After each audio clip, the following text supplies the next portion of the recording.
folks. Once again, it is indeed your boy Tim, the handsome liberal. Just wanted to come to you folks on a Sunday.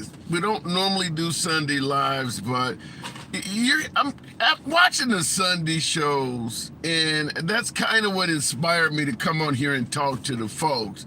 Because make no mistake about it, there's a lot of folks that are frightened at the thought of former President Trump, number 45, getting reelected. So that's what we're going to be talking about today. What do you fear among the two candidates? Assuming it's a Trump versus Biden rematch.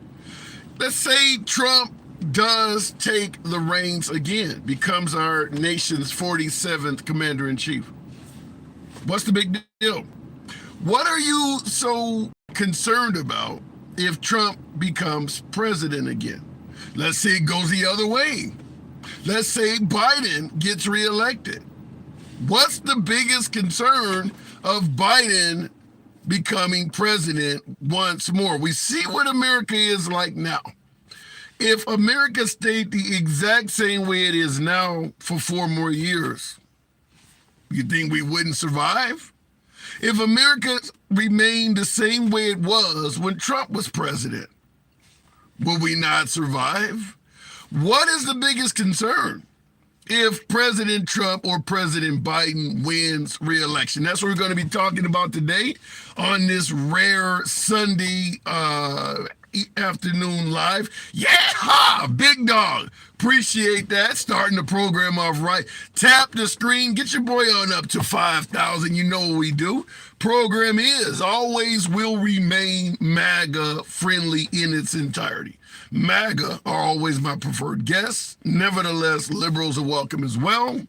We don't block, ban, or censor anyone. That's how we run the program. It's all about free speech. If you don't agree with the host, nobody gives a damn. It's all about free speech. So looking in the comments, why are the Republicans trying to have a dictatorship? Says who? Elaborate on what would lead you to believe the Republican Party as a whole wants a dictatorship. I'd love to hear you to respond to that. Looking in the comments, though. Where is my girl, Takesha?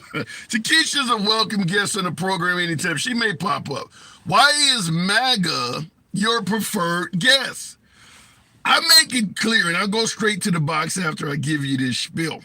I make it clear that even though I tend to lean left, I strongly believe that conservatives, Republicans, and particularly MAGA, do not get a fair shake in the media. Oftentimes, the moment someone speaks and they're pro-Trump, out come the censors, the bans, the blocks. I always keep the MAGA hat up to let MAGA know this program. We're never going to do that here. We'll always allow you to freely, and we don't give a damn if you agree or disagree. I do believe everybody's entitled to free speech. That is why MAGA is my preferred guest, because I do believe they don't always get a fair shake. Some may agree, some may disagree. Going straight to the box, what is it that you fear if Trump is reelected in 2024, this November, or if Biden is reelected? What would be the big difference? Colomar, 1972. Good afternoon. Welcome to the program. If the box brings you up, we'll give it a second. On YouTube, I'm starting to think Mike Johnson, the Speaker of the House, will make history and become our next president. That comment came from YouTube. We run a simulcast on YouTube. You think Mike Johnson can pull all of this off in the span of 10 months? I don't know. Mike Johnson has yet to become a household name. Colomar, good afternoon. I wanted to say that if Trump gets in, it poses a very big existential threat to the future of this country. Let me explain. Because I've been noticing things come out factual, and they're vetted. The information is vetted and everything. And no matter what, these people, his followers and himself, Donald Trump, will not accept it as truth. And there is where you have a problem. We have a mental health crisis in this country, and nobody's talking shit about it. It's some dangerous shit. I mean, really. But wait a minute. Before we go into mental health, you said if Trump is reelected, he poses an existential threat. How? Now we had 4 years of Trump. We've already had 4 years. A lot of folks favored his economy and his policies. What do you think would be a danger if he gets elected? I know it's going to be different. It's going to be worse this time. You know why? Because he's going to get rid of all the people that were keeping guardrails on him in the first term. He fired a lot of people because they gave him pushback, and they weren't just yes men. And he started cultivating his own army of loyalists to him. No matter what, they were just a bunch of sycophants that were incompetent, and they didn't have the balls to stand up to him, even if it was wrong. Yeah, but when you suggest that Trump's going to get in power and get rid of all of the folks that put up resistance, how he can't legally do that? How is he going to do that? Look, he's got a list of 50,000 people that he is going to replace people in high offices in government, not elected officials. He's got enough of them already in Congress. But I'm talking about people in the Department of Justice and all these departments that run the country. Essentially, they're supervisors and they're career people that work in government. But he has a litmus test that he is going around and giving it to people, and they have to answer the questions to his liking or to the format that they formed for that litmus test. And if you don't pass that test, you don't get in. But he's going to fire 50,000 people that have already been in their career. Colamar, you don't think he's going to replace them with Trump loyalists? But Colamar, you don't think? Wait, hold on, hang on. You can't listen. I get your point, but you don't think he asked those same questions to Mike Pence or Attorney General Barr before he hired them? The fact is, folks may say what he. No, he knows what he has to do this time to achieve his objective. He has a different objective. He wasn't sure how government really worked. And, there's checks and balances.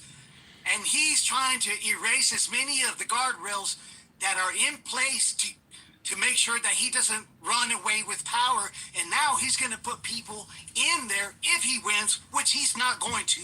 But if he wins, this is his objective, is to place a bunch of loyalists in high positions in government, that like the EPA and stuff like that. They're not elected officials, but he's going to nominate them to be in those spots, and they're going to do his bidding.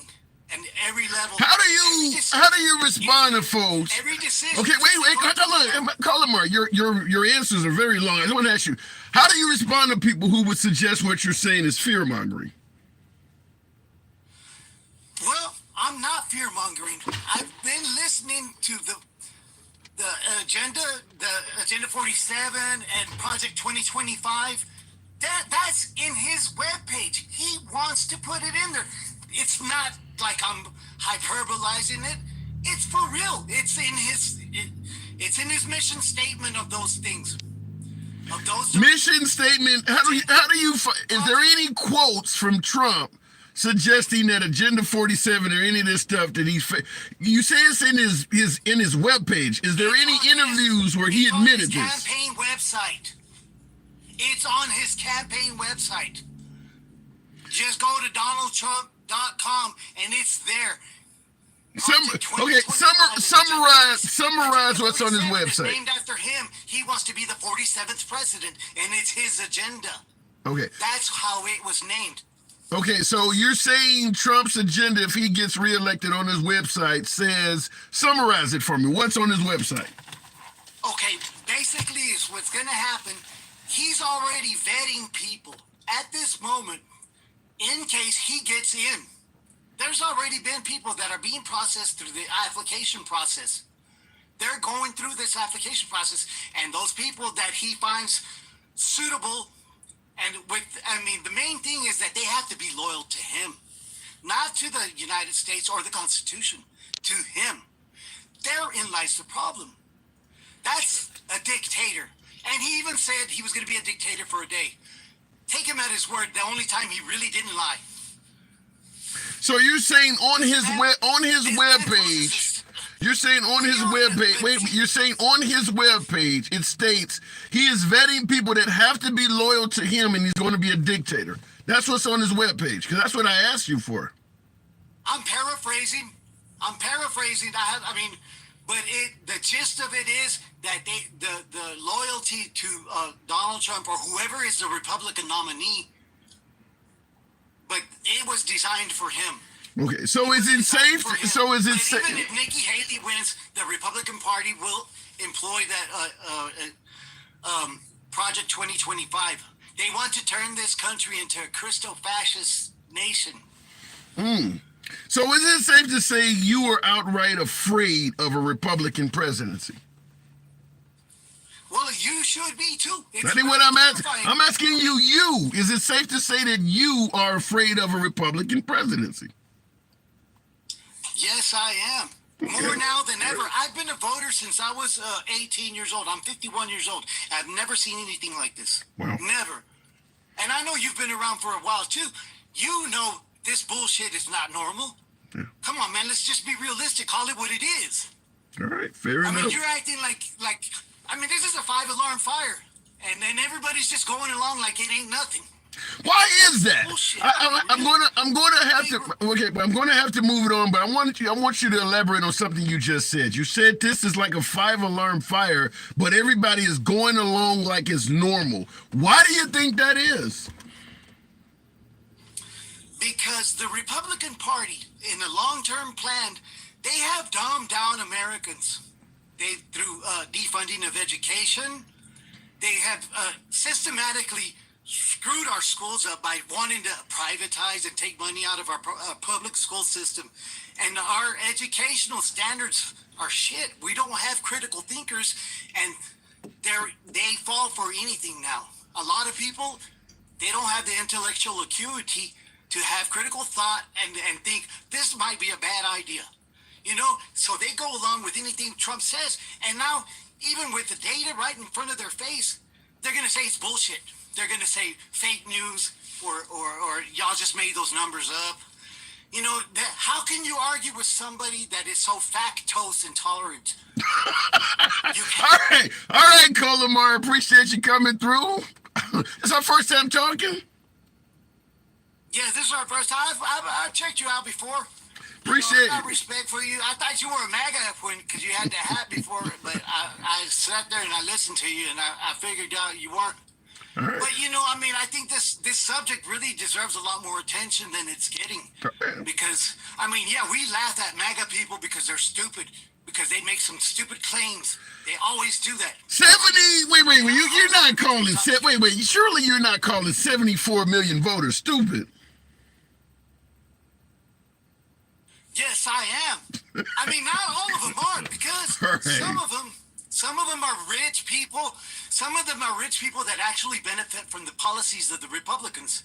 Yeah. Like tax breaks for the wealthy. Yes, they benefit. So not all of them are, but the overwhelming majority are working class people, and they've been suckered. And Trump doesn't give a rat's ass about them, man. Let's be honest. All right, Colomar, I do got to move it on, but anytime you see me, feel free to come on back through. Spirited discussion, always welcome back. Yeah, I mean... Absolutely. Look at the comments. MAGA making attorneys get attorneys, says 40 plus. But it says getting gains. Appreciate it. Yeah, there's a lot of folks who believe that. Make attorneys get attorneys. There's no shortage of folks associating with the former president that has had to get attorneys to save their ass. So I don't totally disagree with that. In the comments, how is America better in the last 4 years compared to the prior 4? It's a really good question. I could throw a host of responses to that, but I'll first toss it to you folks in the comments section. How do you see America? How is America better now than it was then, or than it is now? Let me read that comment one more time. How is America better how was America better during the Trump administration than it is now? I think I'm phrasing that right. Looking at the comments, Trump for 1940. Yikes, that's kind of frightening. President Donald J. Trump, the future of the fake news looks bleak. And that's a positive thing, okay? Tell us how you really feel. Keep it real. Are you related to Tim Scott? Hell fucking no. Never that. Don't let the hat fool you. I ain't going that far out of there. Everything was better under Trump, says B Word. Remember the Summer of Love, the riots, the Black Lives Matter riots and all of that happened during 2020? It's not happening now. We haven't had a lot of that under the Biden administration at all. So when you say everything was better under Trump, does that count too? Going back to the box, appreciate you folks that are tapping the screen. Get your boy up to around 10,000, 500 plus of you in here. We'll go to Michael from Highland. Real quick on YouTube. What did that say? I wanted to read some of the YouTube comments as well. What do you mean he's not going to win? You mean you guys are going to cheat again? Got it, and that's going to cause a civil war because this country will survive another 4 years of Biden. Real quick, in regards to, and I'll go to Michael from Highland, but real quick, in regards to the notion that Trump won the last election because the Democrats cheated, as far as I'm concerned, not only is the jury still out on that, there's just simply too many Republicans that disagree with it.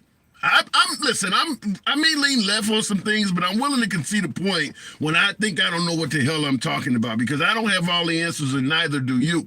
However, I don't have access to ballot boxes. I don't have access to election and polling officials, but the people who do, Attorney General Jim Barr, who Trump appointed personally, they're all saying he lost.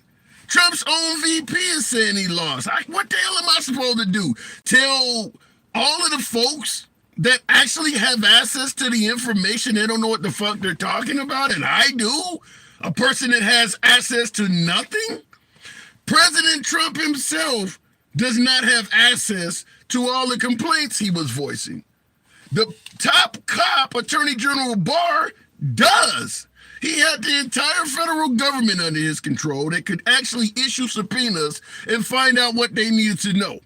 And they came back and told Trump, your claims are false. Who am I as a regular citizen to tell the top cop of the damn country you don't know what the hell you're talking about? That doesn't make a lot of sense to me. But if it did, I would concede the point. I really would concede it. Too many Republicans are saying that Trump lost in 2020. That is the problem that I'm dealing with. It's telling all of the top Republicans, not only are the liberals wrong, that part of the party is wrong too. Most governors in this country, most Republican senators, most Republican congressmen also say that Trump lost. All of those folks don't know what they're talking about, but you and me, we do know. It makes no sense to me. Michael, good afternoon. You're on mute too, by the way, Michael. Feds labeled MAGA as terrorists. Wow, I've never heard that. Michael, good afternoon. What's going on, man? Not much at all. We're talking about the possibility, obviously we're looking at a Trump versus Biden rematch, but if Trump is reelected or if Biden gets a second term and you vote, depending on who you vote for, what do you fear most about the other guy if they actually win? I don't fear any of it. Okay. So you do think whether Trump is in office or Biden is in office come November, we'll be just fine? Yeah, we will. What, may I ask what side of the aisle you lean towards? The middle. Always. Who did you vote for in the last election? I voted for Trump. Who did you vote for in 2016, Trump versus Hillary? Trump. Who are you likely to vote for in a Trump versus Biden rematch? I don't actually know that I'll vote this time. You voted for Trump twice. Why wouldn't you give him a third go round?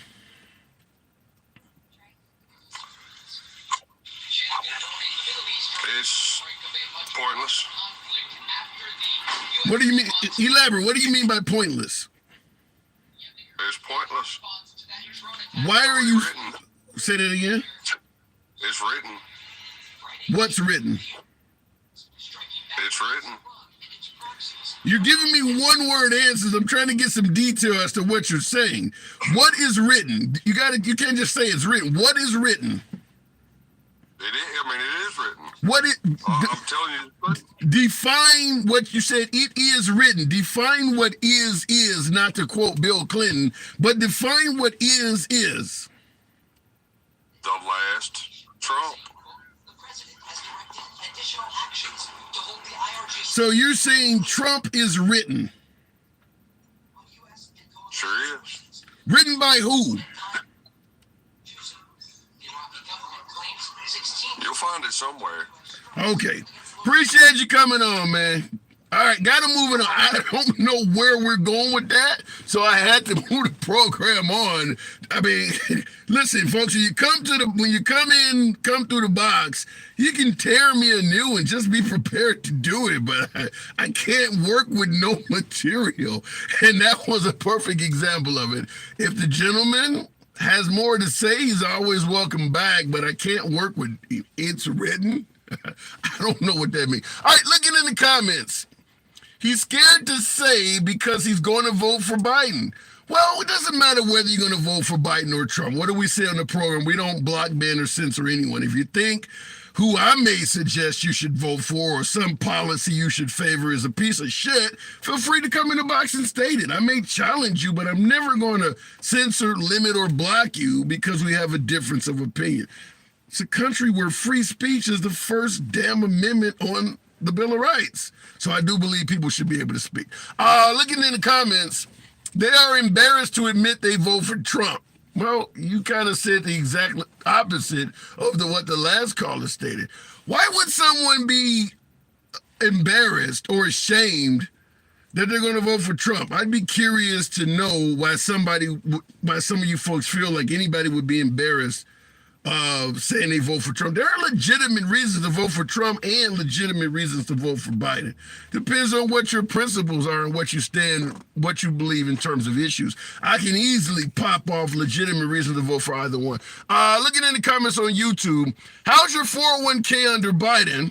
Personally, my finances have reduced under Biden. G money. I'm on my brother's keeper. Well, in regards to the economy under Trump versus Biden, I do believe most Americans favor the Trump economy over Biden. However, there's a hell of a lot of folks that are voting on issues that are not economic related. The border, for instance, has nothing to do with the economy right now. Clearly, it could be economic, whether they're draining resources, taking jobs, or whatever. But right now, that's not economic related. Pro-life, pro-choice, Second Amendment issues, religion in schools, CRT, banning books. It's a whole bunch of reasons you could vote for either candidate that has nothing to do with the economy. There's a hell of a lot of Trump and Biden supporters that are going to do fine financially no matter which one of these guys are in office. So it's not always about the economy, but I do appreciate the comment. Going back to Z-Box, we'll keep it moving with I don't know what that says there, but we'll go straight to it. Jill Urban. The economy is great. They just keep repeating the talking points. Sean, hang on a second there, Jill. I gotta agree, economically on paper, the economy seems to have recovered. That it just seems to be price gouging that's going on. But perception is reality among the voters, and people think we're still hurting. Jill, good afternoon. Hi. I believe the other guy was talking about when it said it's already written. Okay. In the Bible, it talks about when the last trump sounds, and you got to admit, it's not coincidence when there's over 2,000 prophecies that's been fulfilled. When it talks in the Bible at the end, when you hear the trumpets sound. Now, Wait a minute. Look, I'm not gonna limit you. Hang on. Hold on. That's my phone. Sorry. You sure that's not the trumpets? Wait. When you said the trumpets sound, are you suggesting that that's a reference to President Trump himself? And Vice President Pence. trumpets. When the trumpets sound, okay, and God sets up kings and he takes them down and he'll set them back up again. Now, I know he already had the trumpet. I don't know for sure if we're getting ready to go into the tribulation period, but everything is happening. I don't know if you guys are paying attention to what's going on in the world, and you really got to keep an eye on Israel, because that's the Holy Land, and that's what Satan is trying to take over. So let me ask you this then, Joe. And by the way, folks, I gotta ask that you tap the screen. My YouTube viewers, smash that like button. We definitely should have more participation. We got 500 plus of you in here. Get your boy likes, and we should be around 20,000 by now. So let your thumbs not be lazy. Now, you took trumpets and you got Trump Pence out of that. How do you respond to folks who are not religious at all that would hear what you're saying? And look, I don't read the Bible. That makes no sense to me. How do you respond to them folks? Well, tell them to pick up the Bible. It's been written over 2,000 years ago, and no one can predict over 2,000 predictions, and they come true. You know, we're in the end times. Everything, every sign in the Bible has happened. You know what I mean? But a few. And the last one is the Battle of Armageddon. But anyway, if you want to get back off of that, let's get back to you said Pence said that Trump lost. He lost. Huh? Pence said Trump lost the election. Ronnie, Okay. thank you. Okay, now listen. You guys gotta do your research here. Bill Barr and all them, look what they're connected to. Look what the FBI, Ray's connected to. These are corrupt son of a guns now. When Trump started hiring people, he wasn't a politician. He wanted to step in to try to save America because he loved it. But look what he uncovered. So wait a minute. You're saying Trump wanted to save America, and he was attempting to do so by hiring a bunch of corrupt people on his administration like Pence and Barr? I'm saying, what I just say, he wasn't a politician. He wasn't corrupt, so he didn't know he was hiring backstabbers. But see, when he said, I'm going after my own party, he found out about them. So they turned on him like, oh shit, because guess what? Trump knows it all. When he said, I got it all. But how is that not... Yeah, but Jill, how is that not a bad thing? We hired a guy promising to drain the swamp, and by your own statement, he was so inexperienced because he wasn't a politician that instead of draining the swamp, you're admitting he actually hired a bunch of backstabbing swamp creatures. Is that what we get by hiring inexperienced people? You're not listening. He didn't know they were backstabbers. Why didn't he know? Why didn't he know? When he got in, he found out they was. Why didn't he know? Why didn't he know before hiring them? Well, I don't know, because he, like I said, he wasn't in that crowd. He wasn't in that crowd. Jill. Whatever. So he just put people together. He had no clue. But once he got in the swamp, he goes, uh-oh. Jill, wait a minute. Jill, hold on. Hang on. Jill, here's the problem, Jill. When you say that he's not a typical politician, he's not in that crowd, we can find plenty of photos of Trump hanging out, going to parties with everybody. Hey, Jill, wait, let me respond. Let's have a conversation. We can easily find photos of Trump hanging out with everyone from that crowd back from the 70s, 80s, and 90s. When we say he's not a typical politician, he sure spent a hell of a lot of time hanging around with them. He didn't. People walked up and got pictures with him, dude, because he was famous. And let me tell you something. They did that with me when I was in a band. People were running, can I get a picture? Sure. I don't know the people from Adam. And what's his name? Jeffrey Epstein started going to Mar-a-Lago. Trump didn't know about his child sex trafficking until he put the move on one of his servers. How do you know that? How do you know that? How do you know all that? Get the hell out of Mar-a-Lago is what he said. Don't ever come back. So when he found out about him, he didn't have nothing to do with those criminals. How do you know this, Jill? How do you know this stuff? Well, do your research, dude. You can probably Google that and find out. I could Google pictures of Trump hanging out with every member of the swamp you just created, as you just mentioned as well. Hey, are they friends now? Find a picture of them now, buddy. Find one since he got in office when he found out what they were doing. I want you to find one right now. Right now, go. Go get a picture today. They turned on him because he found out about all their criminal sex trafficking, and plus they're the biggest drug dealers in the world. Our politicians, even presidents, okay? He turned against his own party. When he found out this, he said, "I'm going after my own." So let me ask you this: you don't hold Trump accountable at all for literally patting his administration with a bunch of, as you say, corrupt child sex traffickers? He personally hired a bunch of corrupt child sex traffickers. In your opinion, you don't hold him accountable for that at all? Because he didn't know. He can't read their minds. He wasn't hanging out, like you said, with them. They got pictures of him here and there. So what? He didn't know them like hanging out with them. You know, he didn't hang. But he wanted to save this country because he seen it going down. Once he got in, he's like, you guys, the swamp goes deeper than what I thought. I got to go after my own party too now. Oh, what? Shit. They turned on him like snakes going after him. So I do got to move it on, but last question I want to ask you then. If he didn't know then, what makes you think if he get reelected, he's going to know now? And what do you mean? He does know now that they're criminals. How do you know he knows? How do you know he knows? Because he found out he did some digging, dude. Why didn't he do? Plus, they tried to talk him into it. That's when he found out. They tried to come on, we're selling the country off. We're making millions. He's like, oh, hell no. Hell no, you ain't doing this to this country. Okay. Yeah, and so he found out about their child sex trafficking. I think you big dog. Enter the White House, dude. Do your homework. I'm telling you, dude, you're going to freak out when you see what the politicians have been doing. Not just the Democrats, Republicans too. All right. They're doing shit that's going to make your head freaking turn. I mean, I'm telling you, it'll make the hair stand up on the back of your neck. All right, Jill, I appreciate you coming on. You scared the shit out of me for the day, but you're always welcome. I don't want to. I don't want to scare nobody. I just want you guys to be aware of what's going on in your country. I love my country.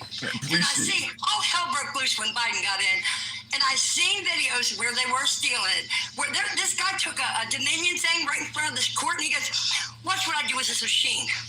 He flipped 81,000 votes just by the touch of his finger. And they're like, "Oh my God, how did you do that?" And he said that's how they stole the election from Trump. Biden was in his basement, honey. All right, Jill, I do got to move it on, but I appreciate you coming through. You have a great day. Thank you for letting me in, sweetheart. Hey, anytime. Now, as I always say, folks, it ain't about whether we agree or disagree. What do I say on every program? We go left of Bernie Sanders to I'm having dinner with QAnon tonight. Perhaps we may have just done that. But we do believe in letting the people speak. So understand that nobody's going to come through here and be censored, limited, or blocked because of their opinion. It's not about your host trying to dictate how you should think. We're only here to hear what you have to say. That's how we do it here. And we will challenge you occasionally, but feel free to come through. All right, look it in the comment. Do your homework, dude. Here's the problem, Southside born. So am I. By the way, love the name. Here's the problem with the phrase, do your homework. Tammy with the crane. Love ya. The issue when folks say do your homework is this. What good is what you receive, the lesson you receive from your homework, if the teacher is not accredited? In other words, I could go to Fox News and do my homework. I could do my homework from MSNBC. But if I do any homework from MSNBC, that teacher, meaning MSNBC, has no accreditation with anybody who identifies as MAGA. I did my homework. Who gives a damn? You went to the wrong teacher to do it. Now, my last caller was continuing to suggest I do my homework, which would lead to that same question. Do you believe the teachers that she may have suggested were accredited? So that's what happens when it comes to do your homework. Remember, we had folks in this country at one point telling you at some point that tobacco smoke was good for you. Could have did your homework and found a host of doctors that told you that. So sometimes even if you do your homework, you don't get much from the lesson. Look at in the comments though. Now we all know that the left is upset if you do not think the way they do. You are definitely cons. Chris, I don't totally disagree with you that many folks on the left get upset or, may think you're an idiot if you don't think the way they do. But you're going to tell me on the right that does not apply as well? The word libtard, unfamiliar to you? If you don't think the way a lot of folks on the right think, they too become upset. How many folks have said you're dumb as fuck if you vote for Biden? It happens on both sides, but I appreciate your comment. Not anywhere near as bad. That's an opinion. Maybe you don't think it's anywhere near as bad. Maybe somebody else thinks it's worse. Going straight to the box.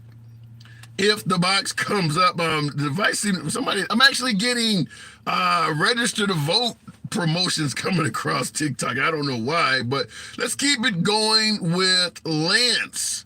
Good afternoon. Welcome to the program. What concerns do you have if your opposition gets elected come November? You're supporting Trump. What concerns do you have if Biden becomes the president again, or vice versa? Good afternoon, Lance. Well, do you believe the system is corrupt?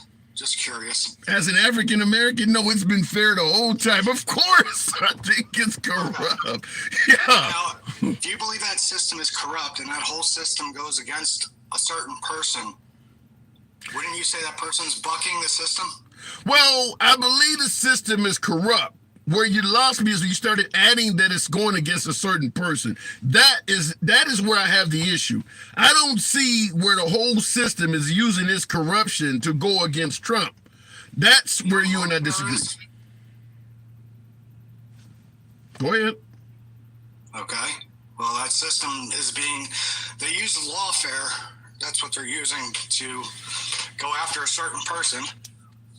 I don't see any evidence. I gotta disagree with you on that. This is the example I use all this. Well, you can disagree all you want, but it started with Russia collusion that's been proven to be untrue. Well, yeah, but I always ask this same. Keeps going and keeps going. Yeah, but I it's the whole system going against one person.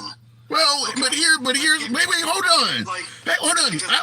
Hang on. You got to let me enter somewhere. I won't limit your time, but I will want to respond to you. When you say the whole system is going against one person, isn't that what Trump promised when he came on the scene, is that I'm going to be one person going against the whole system? Isn't that the fight that he took on from the very beginning?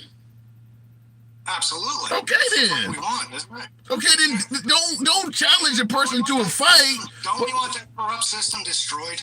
No, but here's the point I'm trying to make. What side of the fence you're on, because that system is Democratic and Republican. But you're not hearing what I'm saying. You're not hearing what I'm saying. Like you said earlier, the government's been bringing drugs into this country forever. I mean, it's been proven under the Bushes, because the Bushes, it's been brought up that they were trading arms for cocaine in the I believe it was the 80s, and that's in Congress. You can look that up. Okay, hold on, hang on. Here's the problem. Hold on, Lance. You're covering. Let's have a conversation. You're covering a lot. The problem. Here's the problem. You can't challenge someone to a fight, Lance. You can't challenge someone to a fight and then complain that they showed up. He promised to take on all of Washington at once, and now he's complaining that all of Washington is fighting me. You invited them to a fight. Okay, and he wants round two. Well, then maybe they'll give him one, maybe they won't. That ain't what I'm saying. I'm saying, why is he complaining that everybody is against him? Isn't that the fight he asked for? It is, and let's give him round two. Right, then stop complaining about it, though. Give him a chance. I'm not complaining. He is. People Is. get beat up and complain. He is. Stop fighting. No, but he is complaining that everybody was against me on day one. On day one, you said you wanted to fight against everybody. Now you're complaining that they showed up. How does that work? But do you disagree with anything that I brought up?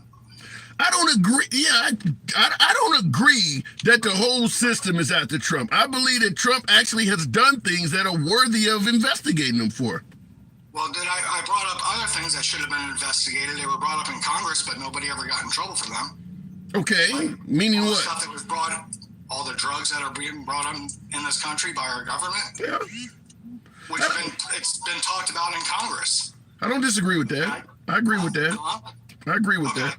I have a friend who's in drug enforcement. Okay, he's not no longer. He's retired. I'm older. I'm in my 50s, and he was undercover for I don't know, 15 years. And I asked him one day, I said, why can't we stop the drugs coming into this country? He said, you only get so far up the ladder, and then you get told to stand down because you're dealing with government. Yeah, I agree with that. But That's the system. Yeah, That's our system. But you're not going to get rid of that under Trump. Trump is not going to stop that. Well, I don't know. Let's see what he can do. Give him round two. That's all I'm saying. Listen, I'm willing to give you. If he doesn't, what do we have to lose? Well, what do you have to lose is you wasted. What do you have to lose is you wasted 4 years giving him the second time. Fighting the system. Nobody else brought up is trying to fight the system. Nobody. Trump was president for 4 years, and the flow of drugs in this country, people didn't have a hard time getting high at all during the 4 years he was president. I'd say give him one more round. Why? He didn't show us any. He didn't show us. I don't know if you know, I live in a tourist town in South Florida, and this is the worst I've seen it in 6 years. 6 years, the worst I've seen it. Okay. So let me ask you this, Lance. It's like a ghost town, bro. Let me ask you this, Lance. In regards to the problems this country is facing that you are talking about, you're saying give Trump a second go at it while admitting he didn't stop drugs and things, but give him a second chance is what you're saying. Why not go with Nikki Haley, Vivek Ramaswamy, Ron DeSantis or somebody? Why not give somebody a chance that hasn't had a chance already that could do something? Haley? Oh my God, the one who sold out the Bowen, she's bought and paid for you. Are you kidding me? She's part of the friggin' industrial system. She wants to blow everything up, dude. No, thank you. Okay, well then. No, thank you. Well then, by the way, let Jesus reign. Shout out for that galaxy that did not go unnoticed. Let Jesus reign with the money gun. Absolutely appreciate that. Much love. Tap the screen. Lance. I was a DeSantis supporter until he took the stand, and you can. I've watched DeSantis talk before, and he was usually pretty secure in what he was saying because he meant it. And as he was running for president, you could see just the way he would say things that he sold out. But Lance, here's the problem. Lance. Securing us up. He was being told what to say. Okay, I can't speak on it. I can't speak on. Yeah, I can't speak on whether somebody's been told. Here's the problem, though. When you say give Trump a second chance, when you say give Trump a second chance, you're admitting that he didn't do it, but he might be to do it a second. Worse. Okay, do we gotta delay or something? Have you ever tried to do something the one time you didn't get it right the first time, but you got experience from that first time, and you were able to crush it the second time? Has that ever happened to you? Okay.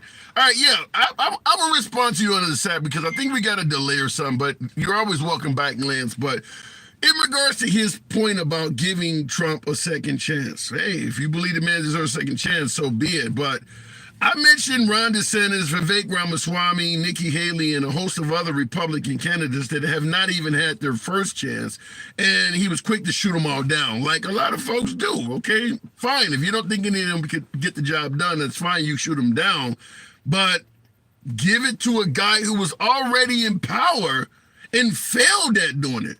So you got one guy that failed versus a bunch of other guys that you think may fail, and your choices, let's go with the guy who already failed. He'll probably succeed this time. That didn't make any sense. Why not try the folks that actually didn't have a shot at it? And I lean left, and I'm saying that. Trump didn't show any willingness to reduce the drug flow in this country. He talked about the border, but understand, folks, the reason fentanyl and a host of other drugs are flowing into this country because there's a huge damn supply for them. If they put a wall up and they did everything they could to stop immigrants from coming across the southern border, there would be folks in this country that want to get high that would vote out the people that are stopping that shit. The only reason the cartels exist is because of the American demand. Everything we talk about in regards to how negatively this country is affected from immigration across the southern border, fentanyl, drugs, human trafficking, the only reason that shit happens is because there is a huge demand for it in America. Take away the American demand and the whole damn cartel would disappear. We are their biggest customer. Blaming all of this on the cartel or on the immigrants is crazy. Who do you think they're doing it for? All the immigrants that are coming to this country, that folks are suggesting are taking resources or the liberals want here, you thinking no Republican employers are benefiting from all that cheap-ass labor? There's a huge demand for this stuff. That's why it's coming here. I don't think one man can stop that. Too many folks are getting rich, getting high, getting laid from what's coming across the border. It's our demand that you need to address, not just the supply. Looking in the comments, don't stop, brother, you're awesome. Appreciate that. Sounds even better than what my ex-wife once said. Going back to the box, I do appreciate you folks that are holding on. What is your biggest concern if your opposing candidate became president this come November? We are now 10 months, around the exact period, exactly about 10 months from deciding who is the next leader of the free world. I know it sounds conceited as hell being an American. I used to live overseas, and all of that we're the leader of the free world bullshit. They didn't like that, but we here believe that our president is the leader of the free world. Nevertheless, we're going to make that decision in 10 months. What is your biggest concern if your guy doesn't win? Or woman, for my Nikki Haley supporters in the audience. Going back to the box. I see someone with a name that I really want to queue up, but we got to go straight to Ricky. Oh, Ricky, you're so fine. You really, really blow my mind. Hey, Ricky, tap the screen, 700 plus. Get your boy up to around 40,000. Let those lazy thumbs get to moving. Ricky, what's your biggest concern? Either way, to be honest with you, I think we're screwed either way. Damn. We have Biden currently in office finishing up his first term. Do you think we're screwed right now as a nation? When I'm looking at things right now, yes, the Republican Party is so big on the border, right? They so big on the border. Is that legitimate? Is there a legitimate reason to be concerned about the border? Because they have nothing else to concentrate on. But is that... concerned about. Last week I was watching, I can't remember what day it was. I was watching the CEO of TikTok appear for Congress. The CEO of Snapchat appear for Congress. The CEO of Instagram appear for Congress. This was last week. Okay. They were so concerned about that in the border than they are about the welfare of the American people. But what about the notion that border security ties into the welfare of the Republican people? I got to bring it up. I know it's only one event, but did you see those immigrants beating the shit out of New York's finest? I mean, that is American people being beaten up by immigrants who gave the cameraman the middle finger, and then they fled allegedly to California. So the welfare of the American people might be a big issue. So here's the thing. I live in Florida. I remember when Governor Cheetos was transporting people to those states. So They can blame the governor of Florida for sending people there. He sent them there. Blame him. But what about blaming Biden for the reason they're here to begin with? So you can blame Biden too. They can blame anyone they want to blame. The point blank. This is an issue with every single presidency. This is nothing new. Every single presidency. But people are like, oh, this is new. This is new to us. Why are people so ignorant to the fact when you think the border thing is something new every single year? When it's been going on every single presidency. But however, when that's let me ask you flat out then, because you make a point that this border issue has always been around. Do you believe if Trump right now was coming to a conclusion of his second term, we would have as many of them in the country as we do now? It'll be the same. It'll be 1%. Really? Because they need something to run on. Everybody needs something to run on so they can get into office. So you believe Trump would? You don't think Trump would be rounding these people up, deporting them, or anything? You think they would be the same thing? They would be all over the country. Oh, he built the wall, didn't he? Did he build the wall? Mexico paid for the wall, right?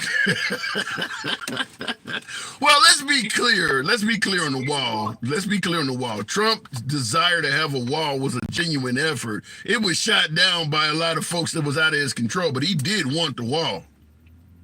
But that's what Trump didn't realize when he said he's not a politician, but he been doing politics things even behind closed doors. He realized when you become president of a country, you got Congress who got to pass those laws through for you to sign off on. Yeah. And that dumb, dignified man didn't even realize that. Yeah. Everything goes through Congress before it hits your desk. Unless you do what Obama did. Okay, Congress, you guys don't want to back me up. Well, this is what I'm going to do. I'm going to pass DACA. I'm going to pass the Affordable Home Care Act. I'm going to pass the Health Care Act. I'm going to pass all these things without your help. Well, let me run this from by because this is in the comment section. I'll let you have it. You can do whatever you want with it. Because when you started out, you said it really doesn't matter whether you have Trump or Biden. We're screwed no matter what. Josh Herbert in the comments stated Trump is still commander-in-chief. How do you respond to folks who suggest that right now our commander-in-chief is still Donald J. Trump? Like that lady called Jill that spoke to you when you were talking about the Bible. I think they're drinking the same Bloody Mary out of the same jar. Just one of them drinking Hennessy. So that's what I'm saying. That's what the first caller, the first guy that came in your box, that's what he was saying. No matter what you tell a Trump supporter, they're gonna believe anything that man tell them because they don't want to listen to the true thing themselves. Yeah, but Trump isn't telling them he's still president, is he? If they say Trump my commander in chief, you can believe that you want to. That means I'm Lord Jesus Christ himself. So you are making it sound like you believe MAGA is part of a cult.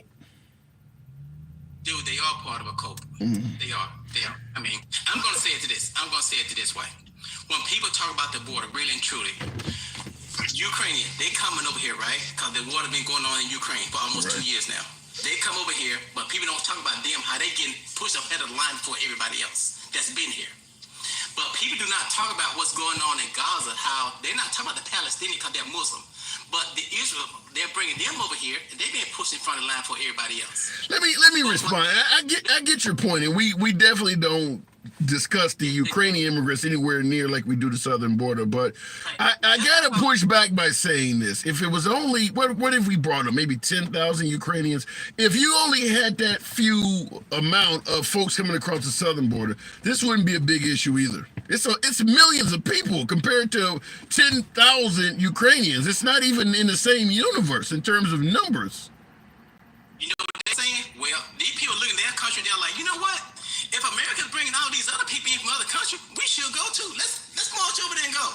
We can get in. They getting in. Yeah, but like I said, we're talking 10,000 compared to probably around 10 million or more. I mean, it's I don't think it's 10 million people. I don't think it's that many. I think it's over-exaggerated how much they say it is. I think it is. Everybody's going to say something just so they can get a peep up in uproar. But when the true thing is, we live in America, right? So the Republican Party had passed all these bills, including, like you were speaking earlier, about the book banning and you're talking about abortion, right? You're talking about everything that the Republican Party had pushed to, right? So how free are we? That's been questionable the entire existence of this country. I want to give you one more before I move it on, though. In the comments on YouTube, go ahead. Let me say something.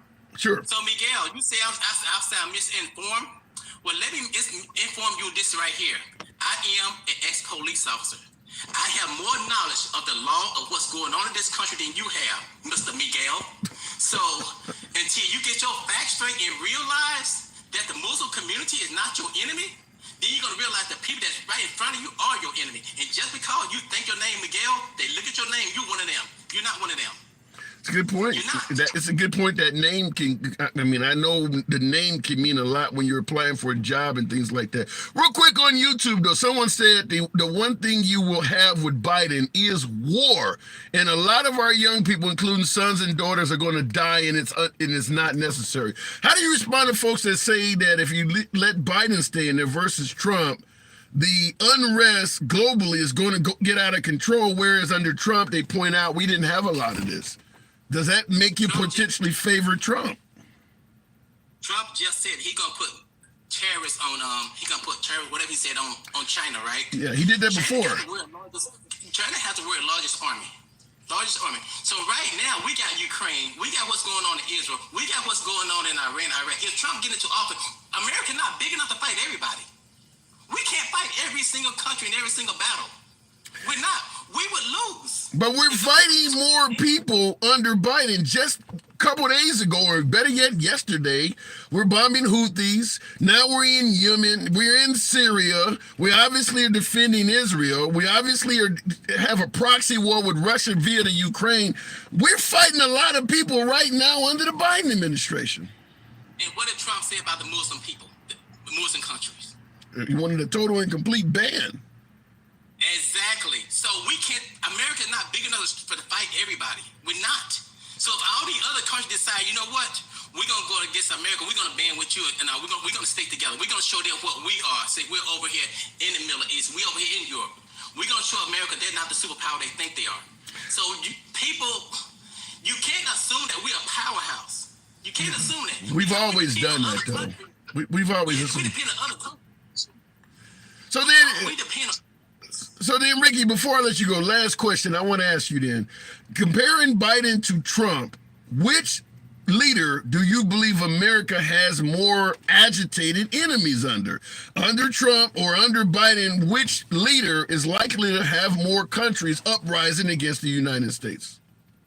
I would say Trump would have more people, more countries in the uprise. Really? I would say.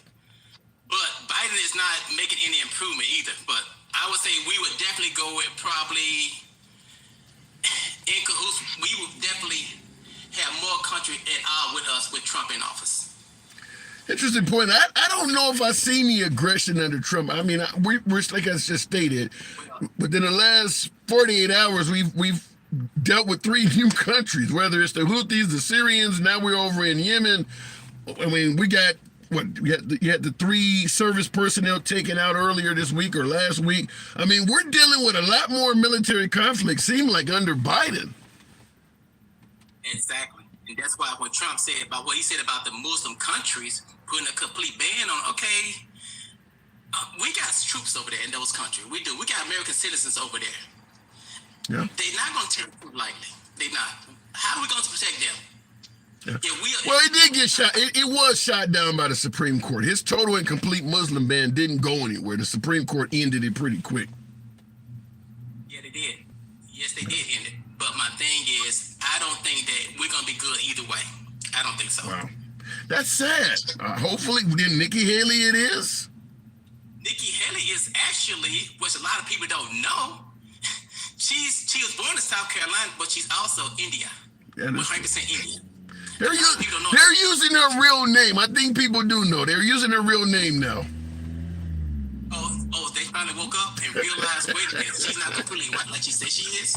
Yeah, they're using her real name. All right, I got to move it on, Ricky. You know what we do. Appreciate you coming in, though. Okay, you good.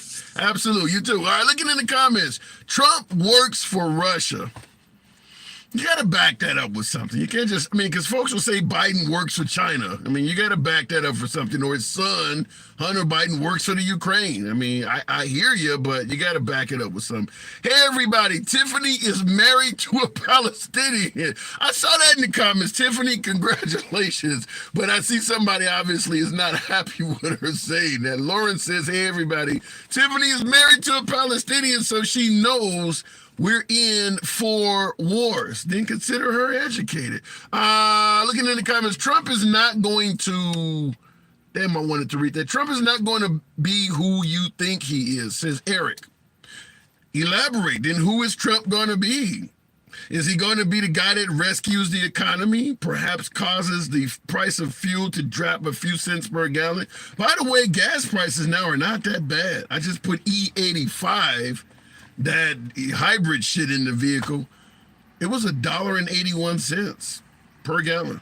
So I mean, gas prices are not that bad unless you're in Hawaii, Illinois, Pennsylvania, or somewhere in the New England area. Outside of that, folks always say, well, I could go for some tweets, mean tweets and $2 gas. We're not that far away from that in many parts of the country. Most of the country is paying less than $3 a gallon now, which is why you don't hear a lot of people bitching about gas prices anymore. Looking in the comments, Trump is not going down alone, says he. Shit, he's already went down. What do you mean he's not going down alone? He's lost an election that he believes was stolen. He's lost an $83.3 million defamation suit in addition to the $5 million he had already lost to her.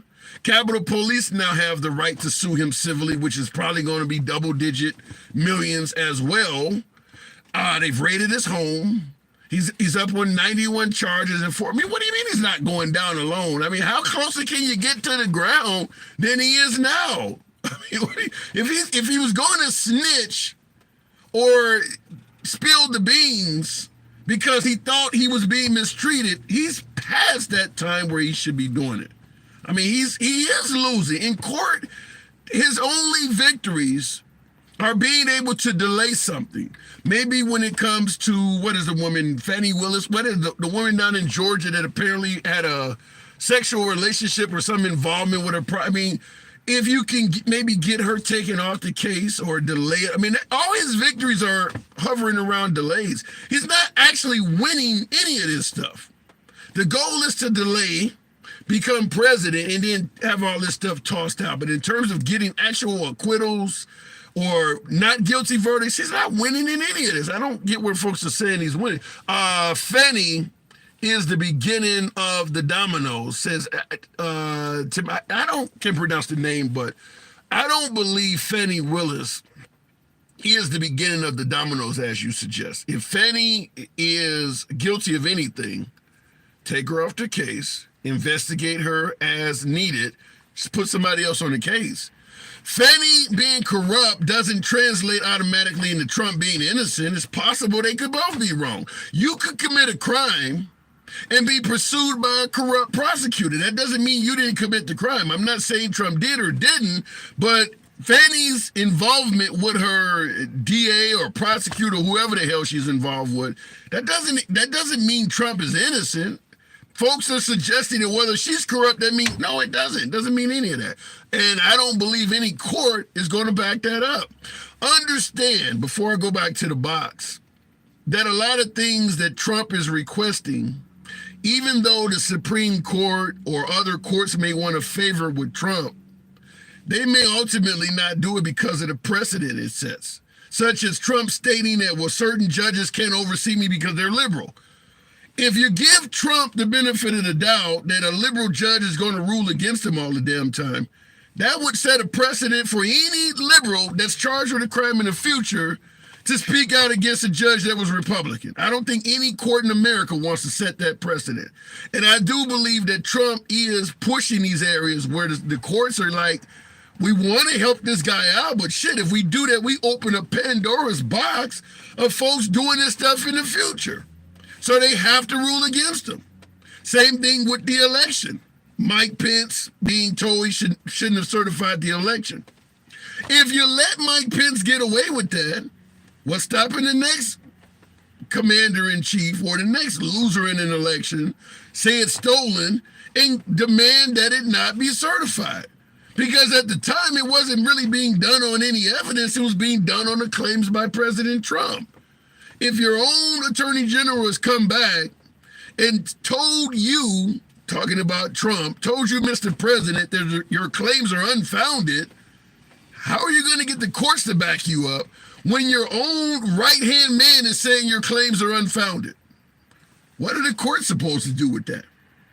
So that's why it didn't happen. Going back to the box, though, I appreciate you folks that are tapping the screen, getting your boy up to around 50,000 if you are kind and your thumbs are not lazy. Banished Trumpster. Why would you be banished from I don't get it, but we'll bring you up. Banished Trumpster. Good afternoon.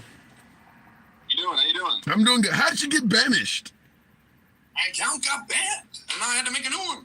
So I got banished. All right. So you are currently MAGA. Yeah, for sure. So what concerns you most if Biden gets reelected? Yeah, I just think this diversity issue at the border, I think there's just going to be so much diversity that America's just not even going to be able to handle it. I think everyone's like you heard your last guest, he's like, Miguel, you're not one of them. You're not one of them. But then when he talked about the American military, he talked about us. But wait a minute, you started out mentioning, so you use the phrase, so much diversity, America cannot handle it. You fear diversity in this country? Well, I think it's something that we have to manage. Other countries, they manage their diversity, and, I think it's something that we can't let go 100% run wild and have, 100% all these people from third world countries move into our countries. Because I don't think, they're not going to be very happy, because there's going to be, what's that going to lead to? It's going to lead to underclasses, and they're going to run across racial lines. And do you think these black people and these immigrants coming in, they're just going to accept the fact where it's like, well, it's just a colorblind meritocracy and shit? Like, no, they're going to be super angry, and they're going to be like, they're going to be super angry at the people at the top, and they're probably going to start skinning them in the streets like they do in South Africa. Okay, well, first of all, your interpretation of the black voice was hilarious. But let me just say this: what you stated is kind of how the country has always been ran. When you talk about meritocracies and things like that, when the Irish settlers came here, they were the poorer class. They were treated like shit. We always hear about the Irish slaves when they really were indentured servants. But at the same time, America has never been friendly to immigrants, no matter where they've come from. The moment we took this country, and keep in mind, we ourselves are the worst immigrants to ever come here, because we truly did show diversity is the worst fucking thing for the country, and we took over it and changed it completely. But after us, we literally took over the country, locked the doors, and were hateful to all of the immigrants that came after us. So I don't see anything you're suggesting that you fear, which may legitimately happen, but we've always been that way. So it's like, well, we've always been that way. Like, well, I guess the American people now who are in power just need to end up like the American Native Americans. And if they try to stop it, we have, like, they get called all these terrible names like racist, xenophobic, and they call them like Nazis and stuff. Like, why don't we have the right to resist? Just like Mexican people, they lobby on behalf of other Mexicans to bring all their people here. Why can't Americans lobby on the behalf of keeping America, to the similar standards and diversity that it was for the past 10 years and not change it? Like, I think they have a duty, like other countries do that. And that's not saying we throw out everyone who's not white. And that's just saying we have to manage our diversity, and we just, we keep it to a manageable standard. Are you talking about some form of affirmative action in immigration? Well, this was, America already had this before the 1965 Hart-Celler Act. I mean, we looked at the people who were immigrating. We looked at what areas they were going to be going to. Come on. You saying America before 1965 was racist as hell. I don't have any confidence in anything America did as a government before 1965. All of that shit was racist. So anything before 1965, we're just going to throw away and paint with a whole brush as racist, when, like, there's tons of awesome people that came before. Give me some examples. Give me some examples of some of the things we did before 1965 that were not racist. I could probably shoot them all down. Give me some examples. We have the Wright brothers. They created the airplane, which is one of the greatest inventions in the world. You think I could have worked with the Wright brothers on the invention of the aircraft? You think if I showed up to the field, here's an idea. You think they would have listened to me? Think I could even got out there and watched them at Kitty Hawk? They wouldn't have even allowed me to come to the field and watch that shit. It would have been like going to the PGA and trying to watch the best golfer in the 1940s. I wouldn't have been even allowed to be present there. You don't think if you had a flying plane, they wouldn't let you? I just don't think, They would have took my plane. They would have took my plane from me, and all of a sudden you would have heard about how Kaminsky invented that shit. That's what would have happened. If I'd have showed up there with a working aircraft, they would have took it from me, and all of a sudden you'd read in the history books how some white dude invented it.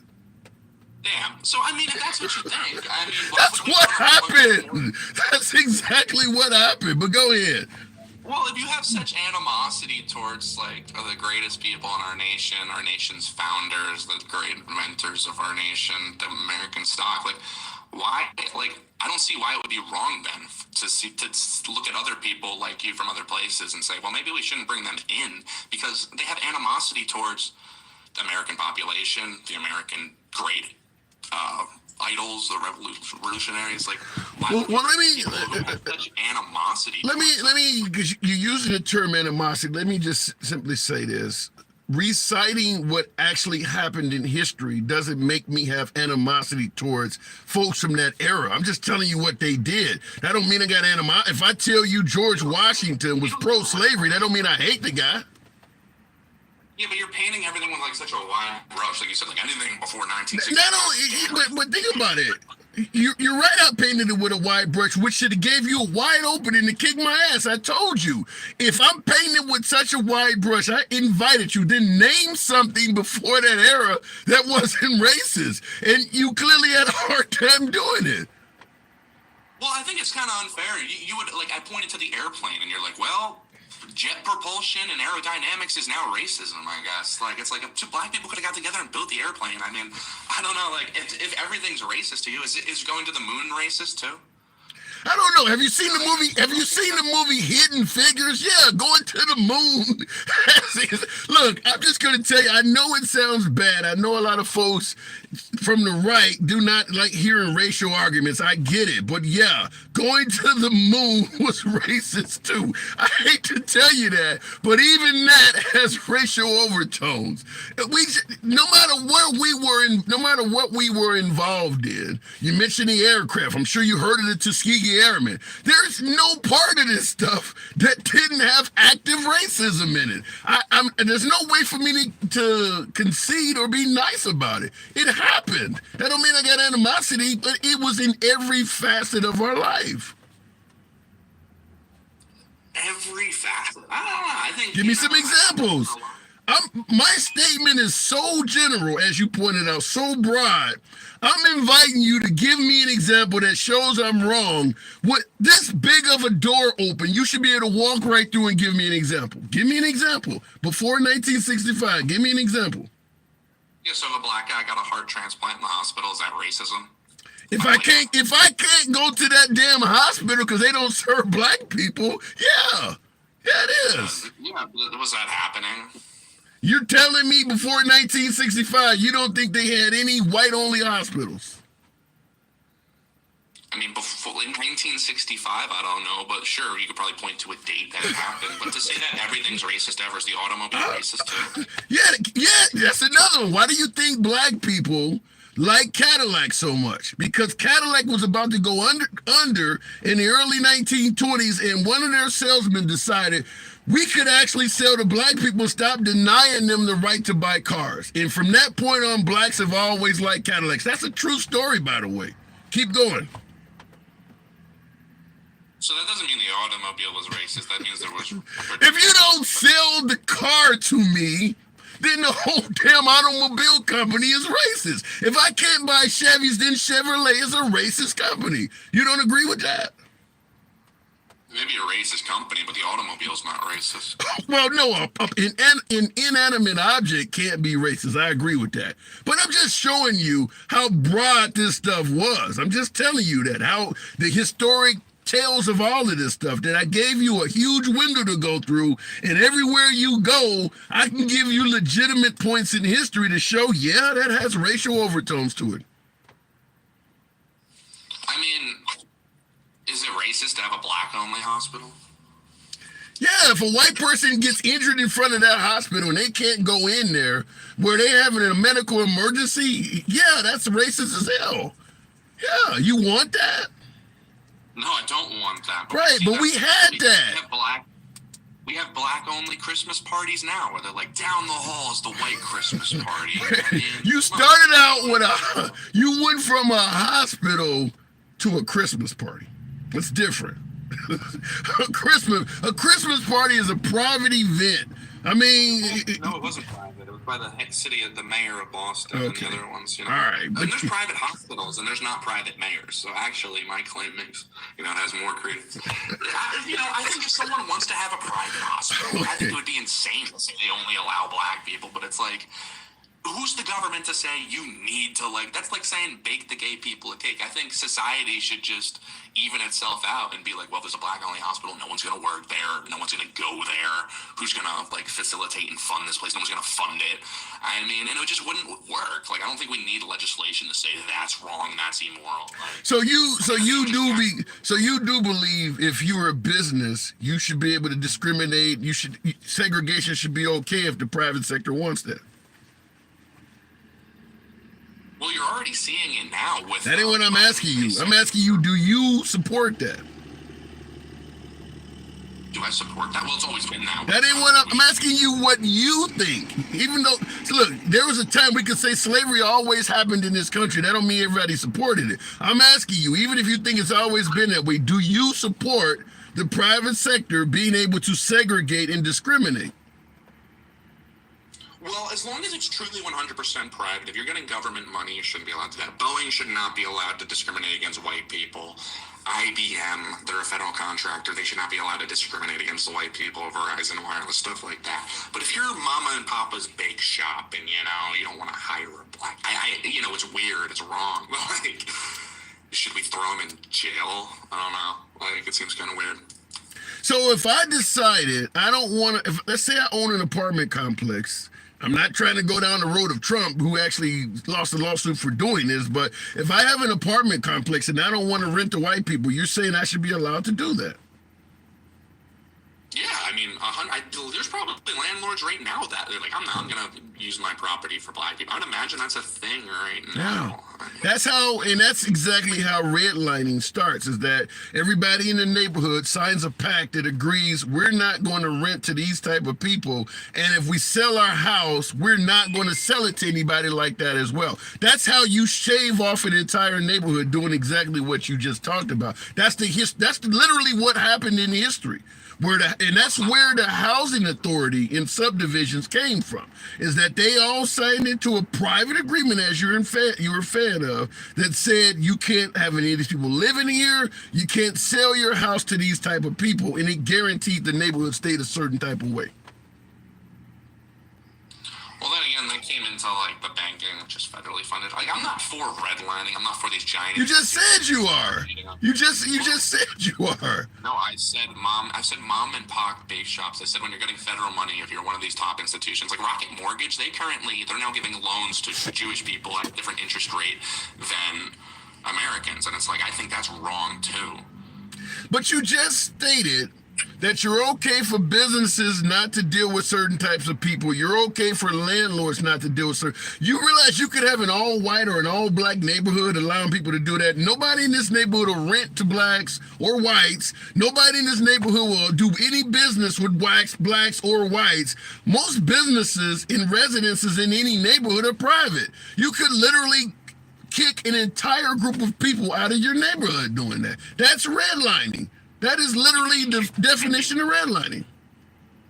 I mean, there's these Jewish neighborhoods in South Florida. You could have all the money in the world. You could not kick them out. You could not redline. I mean, there's just communities and there's groups of people and they gather. I mean, you think you could throw a bunch of money at these people and kick them out and put them in and they'll be in poverty in a few years? You name me the neighborhood. I don't care what neighborhood you're talking about. If I have enough money, I can go in that neighborhood and have dinner at a restaurant or navigate through the restaurant. But you're talking about would make it so that even if I'm a rich black guy, like a Sammy Davis back in the day, hanging out with the Rat Pack, he had plenty of money, but he couldn't go certain places because of what you're talking about.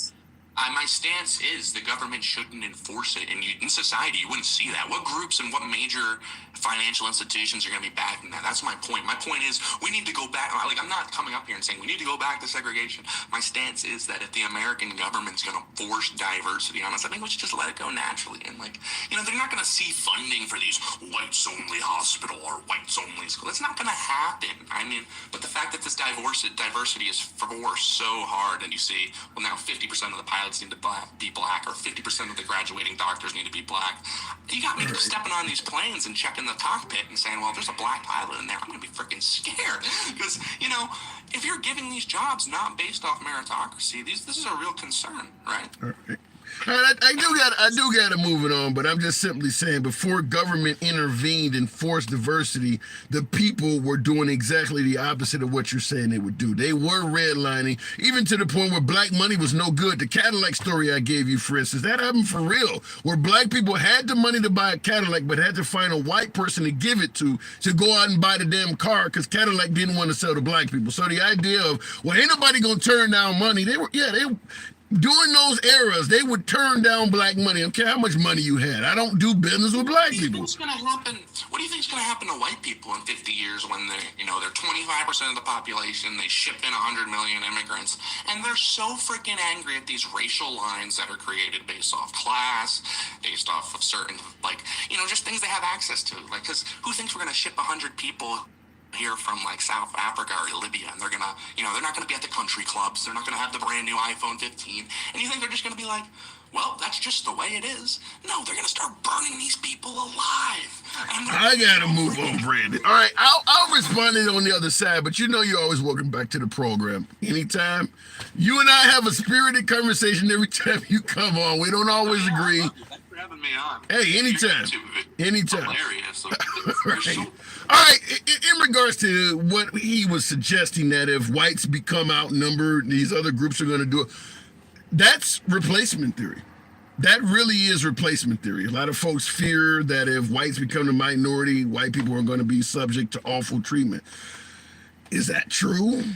I can't speak or predict the future. However, and I'll go back to the box. I do appreciate you folks that are tapping the screen. Get your boy up to 50,000. You know what I always say. We don't block, ban, or censor anyone. You could be anywhere this Sunday afternoon. It's a pleasure having you here with yours truly. Program is always will remain MAGA friendly. MAGA are always my preferred guests. Nevertheless, liberals are welcome as well. In regards to what he was stating in the replacement theory issues, that if whites become the minority, people are going to mistreat them.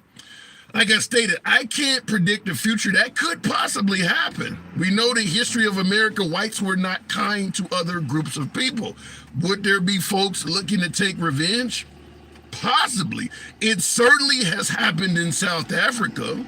They reversed apartheid, and the blacks over in that country literally went and took their damn property back. So it could happen. However, I believe it's more of a case of takes one to know one. Meaning that, look, if I'm a thief, I'm going to notice everybody who leaves their door open or leave property out in the open, because I know what I would do. So I don't ever want to leave anything out, because I know somebody else would come and steal from me. I expect everybody to be like me. I do believe that has some overtones in this case, in replacement theory. We treated a lot of people like shit, or our ancestors did. So we're always fearful that if they get the power, they're going to do exactly what we did when we were in power. May not be true at all. Perhaps if the country is flooded with immigrants, maybe the country may function just nicely. Maybe other folks would come here with no intentions of enslaving or oppressing or mistreating people at all. But because a lot of folks believe, well, my ancestors did it, I know if we were in power, what we would do. So you think everybody else is like that. It's not necessarily true.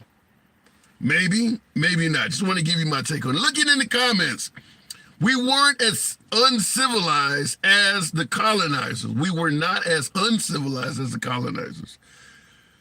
I don't quite, depends on your definition of civilization, because we know what the Native Americans were like. They were a broken group of tribal communities.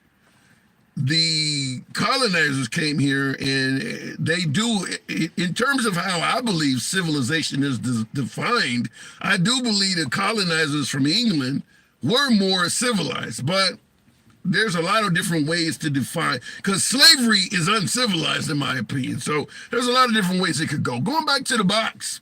Appreciate you folks that are tapping the screen. 50,000 ain't too far away if you tap the screen. Going to, I don't see what's happening in the comments here, but the HR Gator. What do you fear if your opposing candidate is reelected? Trump versus Biden rematch. What do you fear most? Gator, good afternoon. Hi. Hey. I fear everything. You gotta elaborate. I fear for myself as a woman. I fear for my daughter. I fear for my future daughter-in-law. I fear for my future grandchildren. Who's your opposing candidate? My opposing candidate is Trump. Okay, so you fear for your children and your descendants if Trump is reelected. Absolutely. Why? Absolutely. Why? I fear for the division that has continued to just snowball. It's so out of control. It is. I was speaking a little earlier. People have just been emboldened to think they can just say whatever they want, and people forget that we do have a freedom of speech, but we do not have a freedom of consequence. You can say whatever you want, but there are consequences for everything, good or bad, every single decision. Yeah, I seen a guy that truly believes in freedom of speech have to pay $83 million for what he said. So, but how do you respond to folks that would say that we're not any more united under Biden? Biden's not drawing the country together. I would say that, first of all, one person alone cannot bring a country together. This is up to us. We are the United States of America. This is up to us. We have leaders, but we have not lost our common sense. Some have, but we have to work. We have to work together to weed through the crap, do the research, look, not just take someone's word for something. Understand that there's far more that also goes on behind closed doors than we would ever know about. We're not privileged to everything, so we get to base our opinions and our. So if you're saying one person cannot unite the country, but you started the conversation out by saying people are starting to feel emboldened to say all kinds of crazy things out in the open, what do you think led them to feel that way, that it's okay to say crazy stuff all of a sudden? Absolutely. So what I meant by that is it was very, very easy for one person to start the teardown. It took everyone else to help funnel the teardown. Who started it? Trump. In my opinion, Trump. Because he came out and he says what he wants, which is fine. You can say what you want, but there are consequences. But it made other people feel like, yeah, you know what? I can say whatever I want to. I remember being popped in the mouth. I can't tell you how many times growing up, because my mama would look at me and be like, we're not going to talk ugly. You are not going to treat people like that. We don't talk like that in this house. I have gone on to raise children that no, you will not be a keyboard warrior. If you want to say it, you better say it with your whole chest to someone's face. Don't type anything. Don't use a social media platform. Don't use anything to say things to people that you would not say to their face. And people they just feel like they can say whatever now. You don't know me. I'm on a screen. I can say whatever. There are no consequences. So you're seeing the diversity starting under Trump, and you're kind of pinning it there. How do you feel about Biden on television? Red, demonic looking background soldiers. He's talking about ultra MAGA and how MAGA is a danger to the country. Do you see any division coming from President Biden? Absolutely. I mean, I think that everybody is playing nasty games right now. I think that any type of that, and I know it might sound silly to people, and they just think it's dumb when I say this. I don't like anybody sitting here calling names. These are damn grown-ups. We're supposed to be running a country. This is a country. This is not a mom and pop shop down the road. This is the free world. This is the United States of America. We're supposed to be it. And we're over here fighting about, pardon me, but get out of my vagina and let's do some work. Get out of my personal business. You are not running a country by being more invested in what I'm doing in my bedroom or with anybody or my health. Then are we fixing stuff around here, or are we just talking? But you raise a good point about fixing things versus personal issues, because in the comments, friend of the program browns back or pushes back to what you're saying. His comment says, "Lady, the American people don't care about your values. They care about feeding their families." So when you say, "Are we getting things done?" How do you respond to folks that might suggest that Biden is not getting things done like his predecessor? They believe Trump was actually, economically at least, getting things done. Well, as far as getting things done, that means getting things actually pushed through and not just talked about. So people are not able to, for me, example, let me speak just for my mental status here with this one issue. It is very hard for me to care. This sounds terrible, I understand. It's real hard for me to care about your stocks and your bonds when I have to worry that if my daughter was raped, her health, she could die. I'm sorry, I can't care about the stock market right now because I'm too worried about the fact that I'm 41 years old and need a hysterectomy, and my husband has to come and give permission for that to happen. I'm sorry that I can't pay attention to your falsified, used fake footage, damn border problem right now when you're more worried about but my friend's marriage. Like, you are putting personal, not you, you know what I'm saying? I'm hearing you. Go, the floor is yours. Issues that are in front of me are personal. Your stocks and bonds, that is sick that you have stocks and bonds. You know what I have? To budget, to go to Walmart, to buy groceries. I don't care about the Dow. I don't care about that. Do I understand that it all works together and it needs to be strong? Yes, I do. But you are putting BS problems in front of me to distract from all the money you're making on the back end. Wow. You are putting problems in front of me that affect me immediately. I have to solve the problems that affect my health and safety way before I care about all the money you're losing. I hear about how much money you're losing. It's lost on me because you obviously had that much money to lose.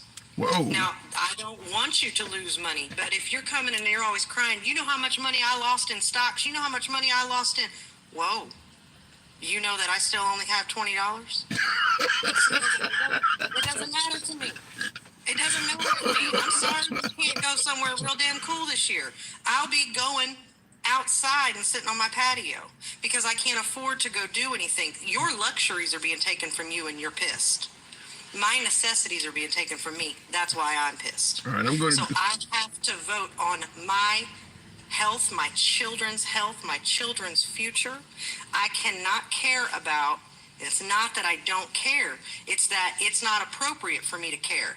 I have to triage my problems. Right now, you are an imminent threat to my and my family's health and safety. That comes in the way of food, shelter, medical. I'm a Blue Star mother, so miss me with that stuff because I'm already there on that side knowing... I can't go into all that, but I'm not listening to all that. I have grown children that will not talk to people and treat people like that. Everybody wants to talk about when white people are 25%. Why do you guys not think that's going to happen? We are a blending pot. You understand, 50 years ago, there wasn't a lot of little mixed children. There are now. They're so much prettier than me. Shit. I'm excited. I can't wait till everybody is as beautiful as they can be because we've all blended up and everything's gorgeous. Quit being afraid of them treating you how you treated them.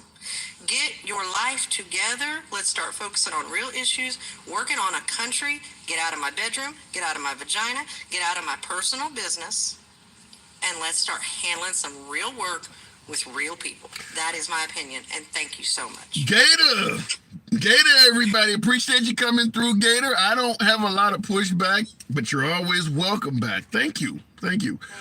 Absolute. All right, looking in the comments, and I see a lot of folks in the comment section, what she was stating was resonating with you folks, giving her the win. I didn't listen. If I tend to, if somebody, with a passionate opinion, I don't have a lot of pushback. I gave her the floor. Wow. Looking in the comments, Henry K. Will says, wow, she was great. Fair enough. We need a third party, Anthony Hawkins.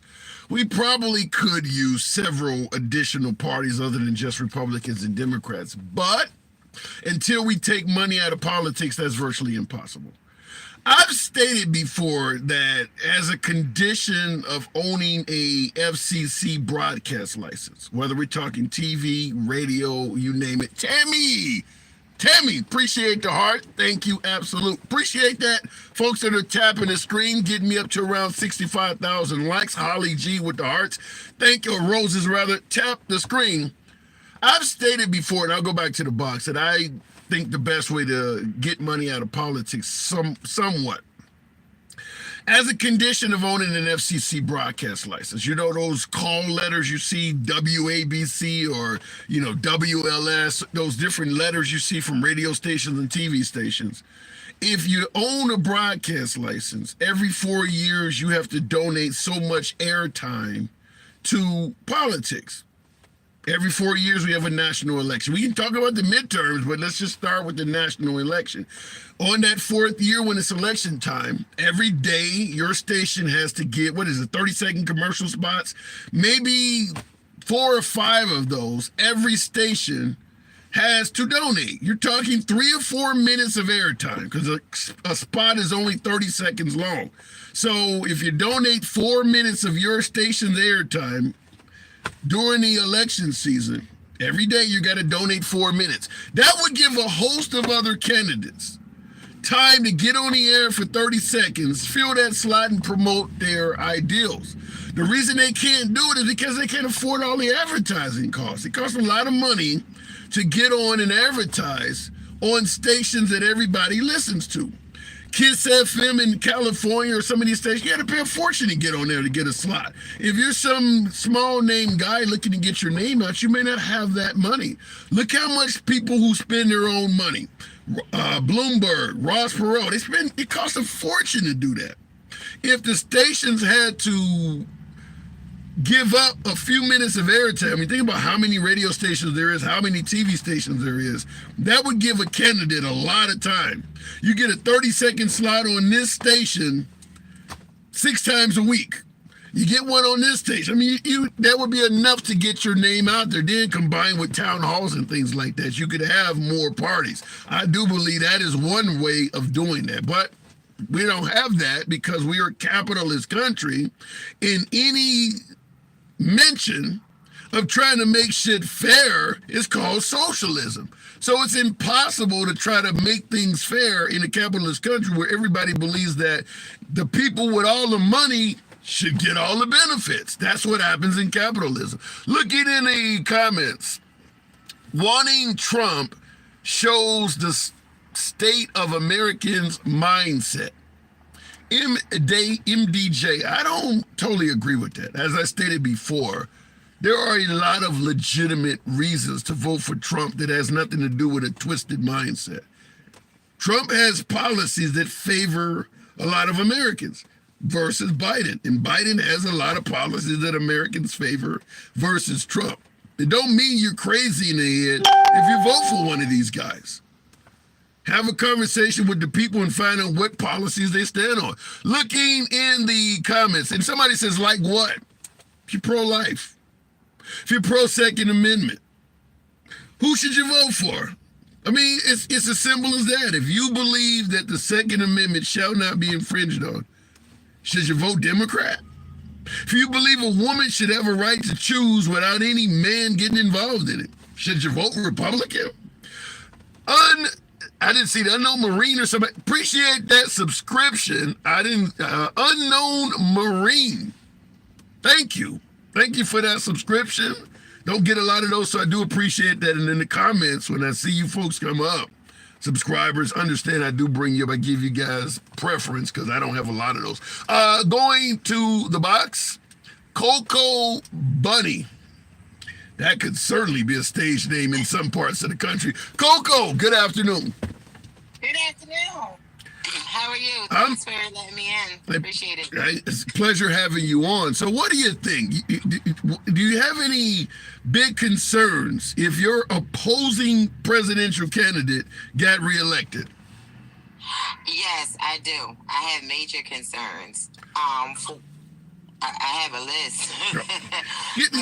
Give me your greatest hits. Give me your greatest hits. I'm going to start off with the border, inflation, interest rates. First, let me interrupt. Let me first find out who is your who do you support in 2024? I'm not a Republican or a Democrat. I'm a policy woman. So I go with the policies. In my eyes, he has the best policies. So if Biden gets reelected, you fear what in regards to the border? Oh my goodness. Safety of the fentanyl that's coming in, the trafficking that's going on. Everything Biden to me has done so far has been just chaotic. He hasn't done anything in my eyes that benefit the American people. Now, I could be ignorant on some things, but from what I see, he hasn't done anything to make our situation better. It's just been causing more and more stress to the American people. Now you mentioned fentanyl. We had 4 years of Trump, January 2017 to January 2021. If you were an American that wanted to get your hands on some fentanyl during the Trump administration, do you believe that was difficult? I believe it was a lot more difficult. I believe it was. And the reason why I said that, because as soon as Biden took office, the first thing he did was announce that the borders will be open. And before he even, let's just say, it was caravans already headed. As soon as he said that the borders will be open, you already had caravans of thousands of people headed over to America. Wait, let me make sure I get clarity here. You're saying when Biden became president, he publicly announced the borders will be open. Yes, you don't remember? No, I don't. Give me the quote. What did he say? He just said that he reversed Trump's law. Remain in Mexico. So once he did that, they already knew that the borders were going to be open. He also opposed and took back the bill for completing the wall. So once they knew that, the migrants was just heading over in caravans. They like, okay, these borders are going to be open. Here's our chance. Let's go now. And that's what they did. And a lot of people say, well, Trump didn't do what he was supposed to far as paying for the border walls and the protection. What Trump did was genius. What he did was he put tariffs on people. He didn't have to go to war. He was smart. He played chess. He said, Mexico, if you don't protect these borders, every bottle of that tequila that's coming over here is going to be taxed 100%. And what did Mexico do? They took their own soldiers and protect border patrol and protected their wall. Then he pulled the military fund for the wall from the military fund and started the wall. So to me, Trump is a businessman. I'm so tired of rubbing these career politicians rubbing shoulders while they making backhanded deals and the American people are suffering. To me, Trump thought about business. Why? Because he's a businessman, and whatever effect the small business people and the corporations in the United States was going to affect his too. So he looked at it from all angles and made better decisions to me when it came So if he was that, I have to ask the obvious question, and if Trump was that successful as president, why wasn't he reelected last term? And that's a good question. Now, I have to ask you this. When have you ever seen an election, say for instance, I'm from Pennsylvania, right? When have you ever seen an election going on and they stop it and say, hey, we have to stop this election because the poll watchers are getting tired and we have to count and they have to go home. But during that time when they stopped it, he's leading by 300 and some thousand votes. The next morning, after the election was supposed to have ceased and everyone was tired and was supposed to go home and get rest, Biden now wins. I mean, I don't have a degree on anything. I'm just using basic logic. These are things I have never seen before. So, we had poll watchers coming in to want to count the votes. They wouldn't even allow them in Pennsylvania. They locked the doors on them. And let's talk about what you're saying in regards to improprieties in the election. If this stuff led to maybe Trump possibly losing when he should have won, why aren't there any election officials that believe or side with what you're saying? I mean, we had Republican states saying he lost. I mean, Governor Kemp of Georgia is a Republican. Trump got a recount in that state 3 times, and that governor said, sir, you lost. I mean, it happened in Arizona. You had Republicans telling him he lost. But let's look at Maricopa County. Let's look at how all of a sudden all the machines were broken, and they had to stop. What I'm saying is that with that agenda, I think it's Agenda 45 everyone's talking about, I believe it is. When you look at that, Trump is talking about cleaning house. We have a lot of corrupt federal agents, judges, even in the Supreme Court, even in the media. They are everywhere because they've been in there way too long. And they build a sense of like a relationship that is unhealthy. So what are you saying? Trump? I think he needs a clean house. I think that's what he's planning on doing. Yeah, but wait, hold on. So what are you saying that Trump? The whole system is corrupt. Okay, he hasn't had Coco. Let me talk back to you. So what are you saying, that Trump lost because the entire federal government helped steal the election from him? That's what I believe. And what is that based on? What is that based on? What it's based on, if you look at a lot of the mail ballot harvesting that went on, you had, this is live video, you had people actually taking and stealing ballots. And I got 2 ballots. I got 2 ballots in the mail. Okay. And that was really odd to me because I'm like, why did I get 2 ballots in the mail? So it was kind of weird that maybe one was the official and maybe one wasn't. Because remember, Trump did have a waterproof marking in his ballots that he didn't release to the public that he was doing. So some of those ballots are legitimate and some of them are fake. But they look just alike. But so if you support Trump for the next election because you believe his policies are favorable, if you got 2 ballots and you're willing to vote for Trump, what makes you think that there are not other Republicans that got 2 ballots? I mean, why are we assuming that because people got 2 ballots, it means the Democrats cheated? Is the Republicans unable to use those same methods to cheat as well? What I'm saying is just 1 + 1 = 2 in my eyes. So we have an election that was put on pause when people were supposed to be sleeping and not counting votes, but somehow they were up all night still counting votes. You have videos of ballot harvesting that took place. You have these crazy laws that was passed at the last minute as well. And then on top of that, you had Maricopa County, who had all of these issues every time that it's election time. So, Trump wasn't the only one out here detesting that it was a lot of things going on. And remember, Al Gore went through the same thing. This is not new. This is not new. That ain't what I'm... Okay, hold on. I'm not denying in a country of 330 million people, there may not be some cheating and voter improprieties. Where I have the problem is assuming that they all were in favor of Joe Biden. You mentioned ballot harvesting. How do you know the Republicans weren't doing that? I mean, why are we assuming that in that election where, let's say Trump, whatever amount of votes Trump lost by, maybe he lost by a few less than that because some folks cheated, but what is leading you to believe that he won? Okay, let's look, for instance, let's look at his rallies. Like, Trump had 50,000, 20,000 people showing up at his rallies. Biden had nobody. He was in his basement sleep. He barely had time to address the American people. I mean, let's just be honest. Look at Trump's age and look at Biden's age. So Biden was... Wait a minute. You said look at Trump's age and look at Biden. They both are old men that have outlived the lifespan of a white guy. What's the difference? They're only like 3.5 years apart. Well, the difference is that you look at the energy that Trump has. Trump was constantly on a go. He was constantly in the public. He was answering people questions. True. Anytime there was an issue, he showed up. He showed out. He answered questions. Biden hired to have Raggedy Ann up there answering all the questions. He never wants to talk.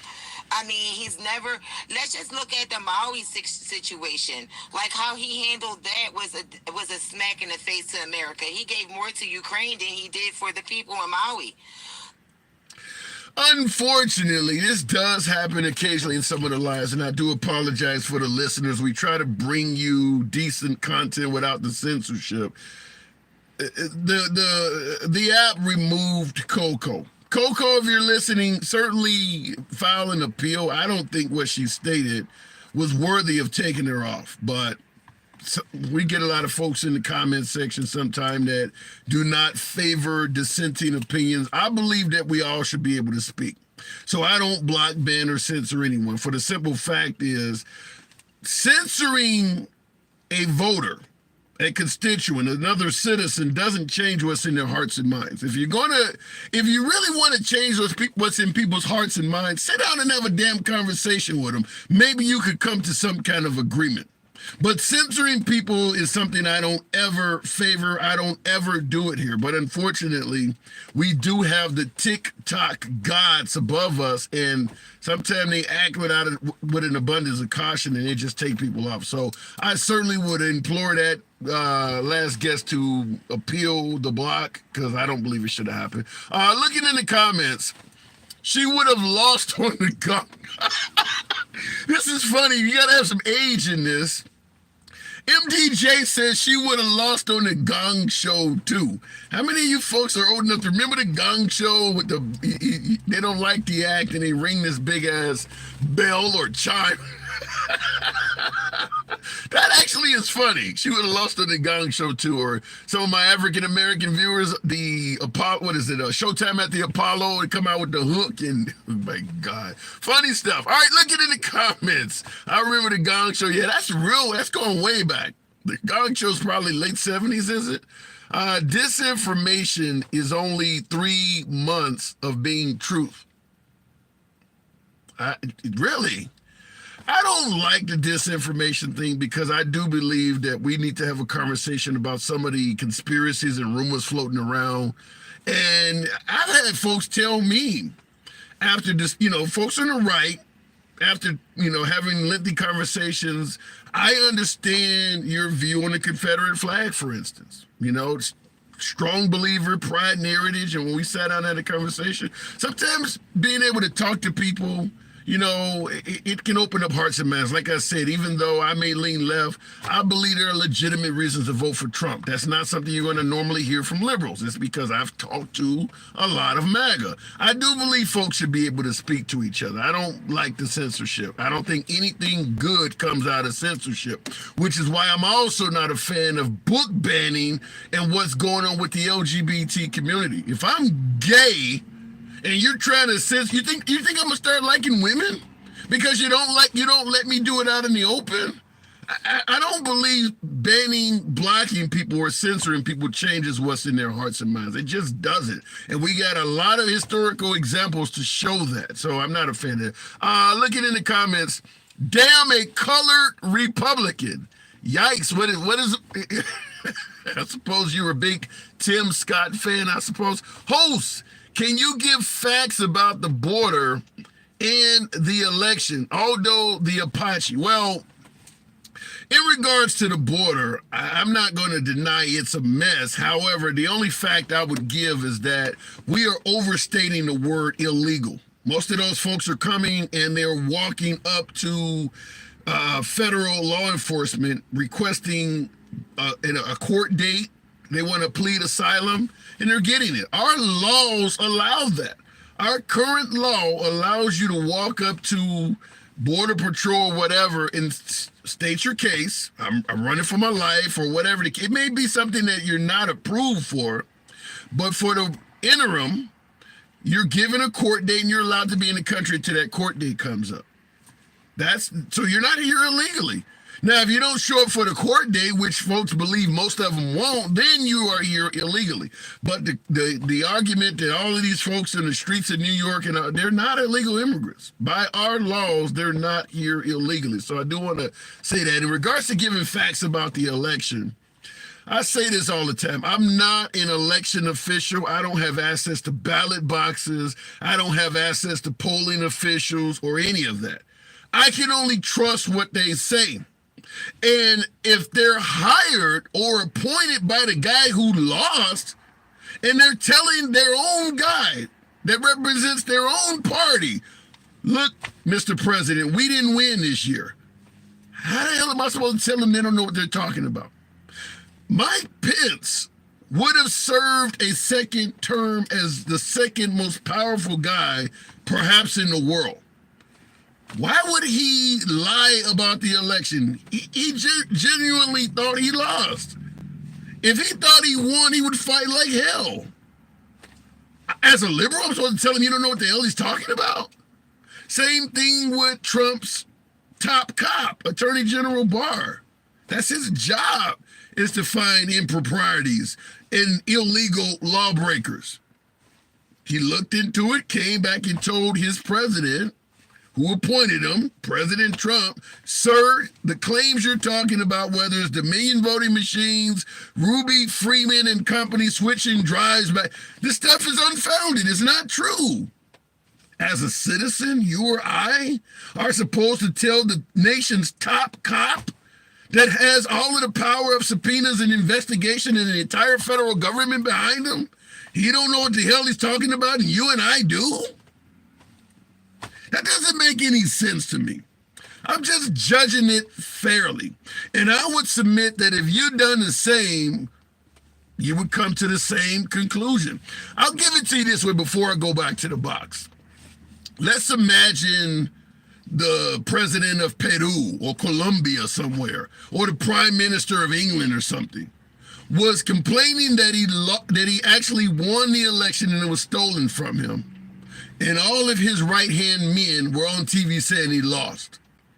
All of the courts in England were saying he lost. Would you believe him?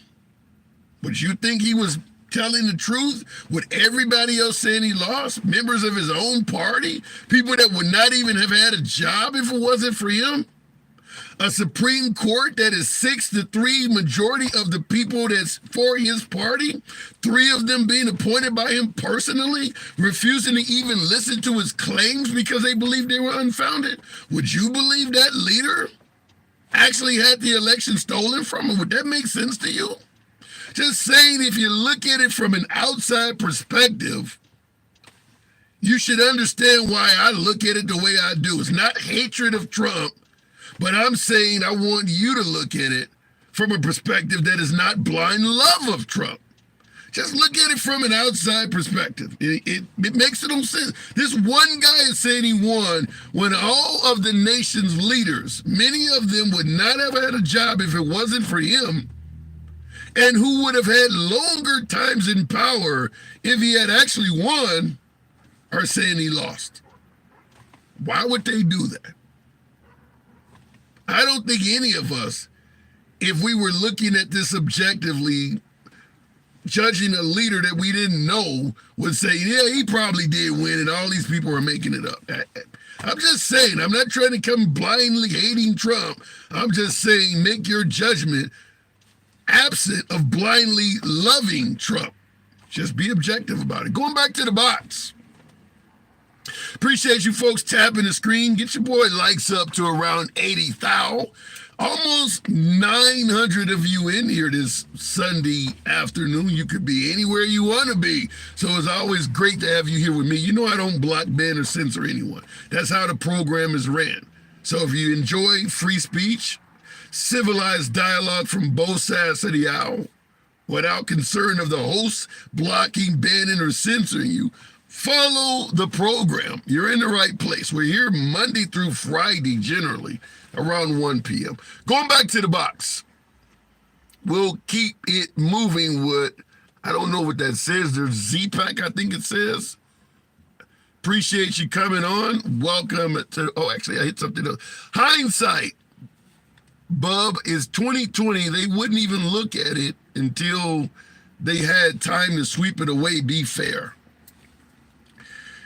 I don't know if there's any validity to that. I don't know. I don't see any evidence of anything being swept away.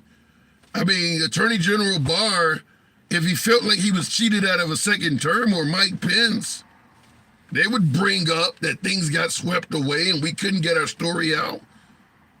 They're all saying that Trump made a bunch of stuff up and they worked for Trump. Why are they doing that? What does Mike Pence have to gain by destroying his own time, own chances of becoming commander or vice president for a second term? Why would he destroy that? That doesn't make any sense. Same thing with Mike Pence is one of the most squeaky clean Republicans. Seymour with the claw. Thank you. Thank you, Seymour. Mike Pence is one of the most squeaky clean Republicans there is. Why would he destroy his own political future in favor of a Democrat? Can somebody explain it? That doesn't make any sense. We don't want them. Folks on the left would tell you all day long, Mike Pence is never going to be accepted in the Democratic Party. So why would he destroy an opportunity to be vice president for a second term and possibly go into a presidential run from a much stronger position? Why would he do that? That doesn't make any sense. He stood by Trump through some of the most controversial moments of the Trump presidency. So I don't know where else to go with that. Looking in the comments, I want to hear their excuse. Well, the belief is that everybody hates Trump, kind of like the Chris Rock sitcom. Everybody hates Trump. I think that's where we're going to go with that. Looking in the comments, Tim, I'm ready to debunk the last guest. I would be curious to see what you'd want to debunk, but we'll bring the program. I don't want to put my last caller in the box. My YouTube viewers, smash that like button. Appreciate you folks still tuning in. Z-Pack, good afternoon. What's up? What's up, Tim? What It's up? your favorite guy. It's your favorite guy. Hey, listen. The last guest was an example of indoctrination. So How so? How so? well, everything she said was incorrect. She talked about Pennsylvania stopping the count in the middle of the night. That's not what happened. What happened was Pennsylvania passed a state law that said that they couldn't count those mail-in ballots until Election Day. So did Montana, but Trump won in Montana, and the complaints about Montana never really materialized. Moo, thank you, Moo. Shout out to Moo's one of my viewer friends. But go ahead. This is very easy to debunk. Like, this is so easy to debunk. So, like, when Pennsylvania sent those ballots, they were sent on the day of the election. Some of them were sent, a little bit before the election. But when we talk about people with like a truck full of votes, why do you think that was? Because they had to count the votes on the day of the election. They weren't allowed to count them early. If they had, like Florida, they would have been done. Florida got to count them early. Ohio, for example, had the mail-in ballots first. So Joe Biden had a huge lead in Ohio. And yes, she said they changed the law, because they did in 2019. In Pennsylvania, they changed the law. It was Act 17. And this was before COVID. They said in 2020 the state would go to move-in ballots. Mail-in ballots, not move-in ballots, mail-in ballots. And so what happened was, what I was saying, in Ohio, you had the opposite.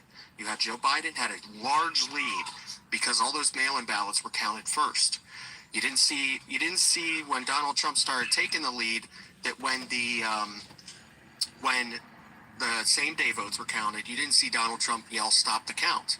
The reason why he did that is because, well, he was going to win the state. Yeah. And if Donald Trump had just told his supporters to vote by mail, he may have had a better turnout. Yeah. Why did Joe Biden get more votes than Obama? Really easy. Because there was over 2.5 weeks or 3 weeks in some cases to vote early, and you bet your bottom dollar we were out there voting early. That's what we did. Our local parks were... Yeah, but how do you respond to folks? How do you respond to folks who might suggest there was just no enthusiasm for a Biden president? Talk like my last caller. Biden's in his basement. Trump got these huge rallies. Everybody supporting Trump. Even right now, 10 months before the next election, I have not seen really any Biden flags or love. Trump got shit everywhere.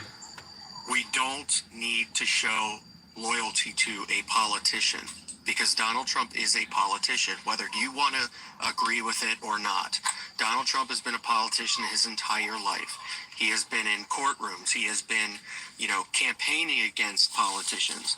So to say he's not a politician is a gross lie. And quite frankly, I cannot wait. I think the best thing that can happen to this country is Donald Trump being locked up and everything happened and everything. Whoa! You really think this country would be better off with Trump incarcerated? Because once they finally understand what he did and all of the crimes that he committed, it will be the best thing that can happen because these people need deprogrammed.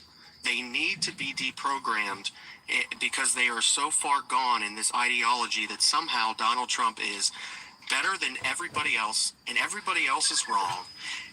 David Koresh once thought that he was also a leader, right? He once also thought that he was somebody who knew better than the government.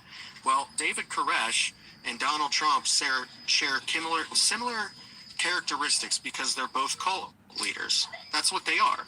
Wow. That's literally when you started talking about these folks being brainwashed and Trump being locked up, you almost sound like the Allies in Germany around 1947, where we got to get folks away from this old mindset. I don't know. I would agree. My grandfather fought in World War II, and he didn't fight for Donald Trump and his type of ideology. Dictators were not something my grandfather fought for in World War II. He fought against it. And so I would argue that what we have going on is we have a group of people, a small group of people, not a big group of people, right? Rallies don't vote. That's why Bernie Sanders wasn't the nominee. And Donald Trump will not win re-election, even if he's locked up or he's the nominee, because he simply doesn't have the support of independents. So you can sit here all day and say, well, this is going to happen, that's going to happen. Nope. If Donald Trump is your nominee, Joe Biden wins re-election easily. Wow. Literally easily. Wow. And that's why we're like. But will he win? But will he win easily because of the votes or due to cheating that some folks are suggesting? Nope. There's no cheating. What it is Donald Trump is not liked. So Donald Trump is politically damaged, worse than Hillary Clinton in 2016. There are a lot of people. I hear a plane. You sure that ain't Trump with a big banner that says misinformation flying over your house? No, that's a helicopter. All right, okay. It's probably, if it was a plane though, some of these people would believe there were chemtrails being thrown around because that's the type of shit they believe in. So it's what I will say is this: if you want to win this election, you don't have, you have to look no further than Donald Trump being the nominee again, because he lost the party's House in 2018. He lost the election in 2020. He lost the special election in 21. He lost the midterm elections in the Senate. He had two candidates that he picked to be Senate candidates. They lost. In 2023, we had a national referendum again on the right to choose. And Kentucky voted in, or it was Virginia that voted in an all-state Democratic majority. Pennsylvania now has a all-Democrat House. They never had that before. Donald Trump has actually given the Democrats more blue waves than the Democrats have given themselves, because all it is I hate Trump. It's an anti-Trump vote, and that's all Joe Biden needs. That's all the Democrats need. But why, if Biden is doing such a great job as some liberals would suggest, Why is he only winning because folks are voting for him out of hatred of Trump? Why doesn't Biden have more support? Regardless of what we may say about Trump, Trump's voters love Trump. They believe he's doing a good job. Where are the Biden voters that are voting for him because they like him? Yeah, the Biden voters are your moderates. They're your independents. They're the people that don't like it when somebody says, I'm going to be a dictator for a day, and then doubles down on it and says, well, actually, I'd like to be a dictator. But no, I'm just kidding. I'm just kidding. That kind of stuff doesn't win you elections, and it won't win you an election again. I don't know how many times we have to tell Trump supporters that their messaging has lost them 4 straight elections. They literally they're a losing party. And you know something that Joe Biden could do that Donald Trump could not do? Get an infrastructure bill passed. He was the one that got everybody in the room together and actually did it. The art of the deal. The last lady said the policies were what she's voting for Trump. What policies? He had no policies. He passed one bill that was the tax bill. That was it. And he added $8 trillion to the debt. So to say the policies? No, I think you're misunderstanding everything that happened. You know who got Mexico to pay for the wall? Joe Biden. Joe Biden got money from Mexico. Where did that money come from with Donald Trump? You know why? Because Donald Trump is not a good negotiator. He put tariffs. I don't know. Said one last thing. She said something about tariffs. She said, he was putting tariffs on things. Yeah, that ruined our economy. That was the start of the downfall of his economy. He had to bail out. You're not going, but here's a problem. I do got to move it on Z-Back, but here's the problem. Because of how people live financially under Trump, even if you're correct, you're not going to get people to believe that Trump had a bad economy. They're giving Trump credit for the economy. It's Biden. Hold on 1 second, because this is important. Real quick. GDP is better now than it was under Donald Trump. 78% of people in 2019 said they lived paycheck to paycheck. 60% of people say they live paycheck to paycheck today. That would mean that 18% of America are actually doing better than they were in 2018 or 2019. But they ain't. And you can. They're not speaking. They're not speaking out loud enough. I'll tell you that. I do got to move it on. But even if you're right, the fact is, folks that are hurting are speaking louder than the folks you're saying that are doing well. Z-Pack, appreciate you coming through. Always a pleasure. Absolute. Same. And looking in the comments, Texas Now was making a few comments that I wanted to respond on. He said Democrats don't know the difference between a good economy and hating Trump. Look, even Fox News and right-wing economic analysts are stating that on paper the economy has recovered. I'm just going to tell you that. Now, the average consumer, the average American family are saying that they're still hurting. I'm not going to disagree with that, but it could be because of price gouging. But I'm just going to point that out, that the economists are saying the economy has recovered. So whether we're still ailing as bad as folks are suggesting under Biden due to the policies of Biden or some outside entity is what needs to be discussed. And real quick in the comments, I also saw text saying that my last caller, who obviously was no fan of Trump and leaned left, was advising where you're losing viewers by keeping them on. I'll take that all day long. What do I say on every? I don't block, ban, or censor any damn body. If somebody is on the box or in the comments and you disagree with their politics, so you want to go tune out or go somewhere else, I invite you to do so. This is a free speech program. We're not trying to have everybody from the right or everybody from the left. I believe in letting folks speak. So if I'm losing audience members because I got a MAGA hat up, or I admit there are legitimate reasons to vote for Trump, or there are legitimate reasons to vote for Biden, I'll take that all day long. You can't have a free speech, uncensored program without angering some people. Fact is, there are some folks who would rather be in what they refer to as an echo chamber, where everyone has the same opinion and same ideal.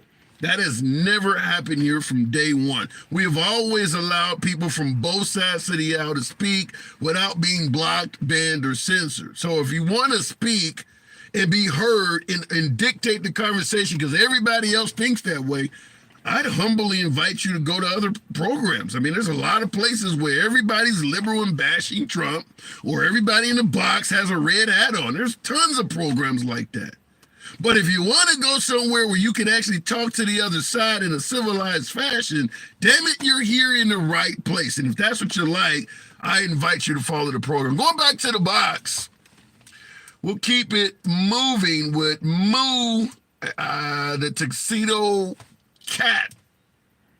What do you fear most about your opposition? What's going on? Good afternoon. I know you're a progressive, so you're no fan of Biden or Trump. You're left of Biden, but I'm assuming your biggest opponent is Trump.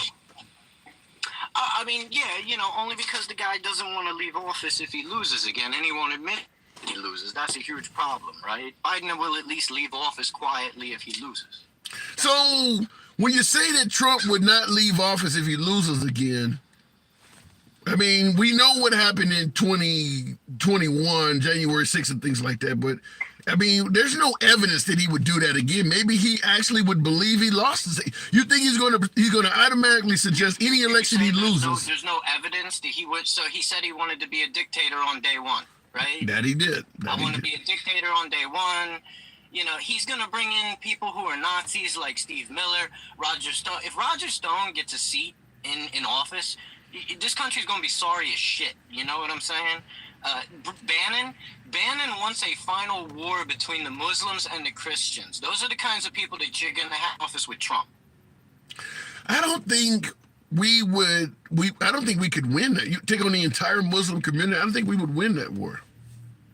Yeah, so Bannon's open about this, right? The chat's like, whoa, what are you talking about? Bannon's open about this, right? He's an open white supremacist who desires the final war between Muslims and Christians. It's not a secret, guys. But you're acting, Trump MAGA's acting, whoa. No, guys, everyone knows this already. This is not a secret. But maybe Bannon has white supremacist beliefs, but that doesn't mean Trump does. You think Trump is a white supremacist too? Well, why would you hang out with people like that if you don't, right? You go into that Fuentes guy's house who's openly a Nazi, right? Just hanging out, chilling, having Nazi dinner, eating Nazi crackers, right? Doing your Nazi shit. Real quick, oh my God, real quick, you mentioned Trump refusing to leave if he loses the next election. Mimi Ape in the comments said he didn't lose last time; it was stolen. How do we get past the point? Because Trump is not going to. Folks say we have Trump derangement syndrome, bringing this stuff up. Trump is still holding rallies all over the country, saying he won the last election. You give up. You give up trying to convince MAGA. You don't try and convince them, right? Because there is no convincing fascists that their Fuhrer lost, right? He is infallible to them. You're missing the point, right? MAGA is about one thing. They want Trump in office, so he goes after the people that they want him to go after. That's all they're about. There is. Who are those people, in your opinion? Go after the people you want. Who do you think they want him to go after? Who are those people? They want him to go after the immigrants. They want him to go after minorities. They want him to go after black people. Anybody who's not so-called, quote unquote white, right? If you even know what whiteness is, I guess. But yeah, anybody who's not white. But go, Tim. Wait, hold on. Hang on a second. When those people are gone, then they'll turn on like the Irish or the Italian. Then the people will start. That's what happened. That's not what you wanted. Then certain people won't be white and Moo, you got a bad signal. I'll give it a second, because I wanted to find out if you believe Trump will go after. I mean, Tim Scott's a big. All right, let me stand up. Okay, all right. I'll give it a second. We'll see if it comes back. He got a bad connection. Yeah, I see that. The Electoral College votes for. Let me. Are you there? There we go. Okay. That is great. That is great. So let me ask you this: in regards to suggesting that they would go after blacks, Tim Scott's a big Trump supporter. You think Tim Scott expects Trump to go after black people? So Tim Scott is so scared of coming out, right, that he faked a girlfriend. He won't admit it to his party, right? He can't openly admit that he is gay because his party is so intently, they are so against homosexuality and keeping people in the closet that the dude has to hide his feelings, right? Wait, Moo. Come out and say that he's gay either. Wait, Moo. What makes you think Tim Scott is gay? Yeah, okay, let's just move on, because Tim Scott is super gay, my dude, like, super gay, all right? So he can't even admit it. He faked that was the worst fakery of a girlfriend I've ever seen in my life. That was just, it wasn't even good. So that's how jacked up they are, right? And then when Ramaswamy ended up losing, right? They do an AI picture of him in a 7-Eleven outfit. These people are racist. They're racist as hell. Yeah, but the Tim's got the now because oddly enough in the comments, Gandalf history said, "Where do you find these people handsome?" He's talking about you, but That's fine. The Tim Scott gay thing, I'm still kind of laughing at that. But yeah, he did say he was engaged though. The man's getting married. Sure, man. Lots of people are gay to get married, right? Happens all the time, my dude. And then later on in life, they get caught in a hotel room with some dude. Happens to Republican congressmen all the time. They get caught in a hotel room with some other man. I mean, that's like the Republican way, right? Repress my homosexual feelings, post pictures of Trump in tight underwear on my page, riding a stallion in tight outfits, but hide that shit real good, and then get caught in a hotel room with some man later on in life. Oh my God. All right. I don't know where to go with that. So, but okay. I mean, because you got me speechless, man. I mean, it happens all the time in the Republican Party, my dude. They have to repress their sexuality because they're a bunch of nutty Christians, right? And they go after anyone in their party who would come out and say, Matt Gaetz went on TV going after another individual in his own party. He said, I wouldn't live my life the way that individual does because he knows he's a homosexual, right? So you guys attack your own people for being gay, for being Indian, for being whatever all the time. Wow. So you see, based on what you're saying, go after whites or whatever. And I mean, you know what's going on, Moo. My last guest was being threatened, so Moo, anytime, feel free to come back. But I saw what you saw. Is the Republican Party anti-LGBT to that level? Or even if they have a member of the LGBT community within the party, that person has to keep it secret? How many of you folks believe that? And you guys say what happened, the TikTok gods were threatening my last guest. Moo the Tuxedo Cat is a subscriber. He's always welcome on the program. We talk virtually on every live stream, so he's always welcome back. But hey, he has passionate opinions from the left side of the aisle. You've heard several of my guests have passionate opinions from the right side of the aisle. There's people who don't like opinions that may be progressive or far to the right. I get it, but we do have an open forum here, and we don't believe in censorship. Looking in the comments, and I see 333JR says for telling the truth. Well, whether he was being factual or not, I gotta say the jury's out. I haven't seen solid evidence that Tim Scott is gay. So I'm going to say the man came out and stated, not came out in that manner, but suggested publicly that he has a girlfriend and that they are engaged. So I got to take it at face value. I have not, same thing with Lindsey Graham and a host of others. I haven't seen solid evidence. Looking in the comments, Tabasco says, bro, come on. I get it, but I don't want to just convict somebody without seeing solid evidence. Moo can give proof of what he says most of the time, though. Dita Ramsey, Moo will always be on the program. Welcome always back. If he got the proof, he'll let me know on the next go-round. All right, we'll go back to the box, though. Google Lady G ladybugs. And what am I going to get? My deep blue state doesn't even send out a cop on sexual assault calls. Vote red, ladies. What state are you living in that if a woman calls and says she's being sexually assaulted, the police won't come out? I'd be curious to know that. I mean, are we talking about a one-off issue, or is it actual departmental policy where this is the norm?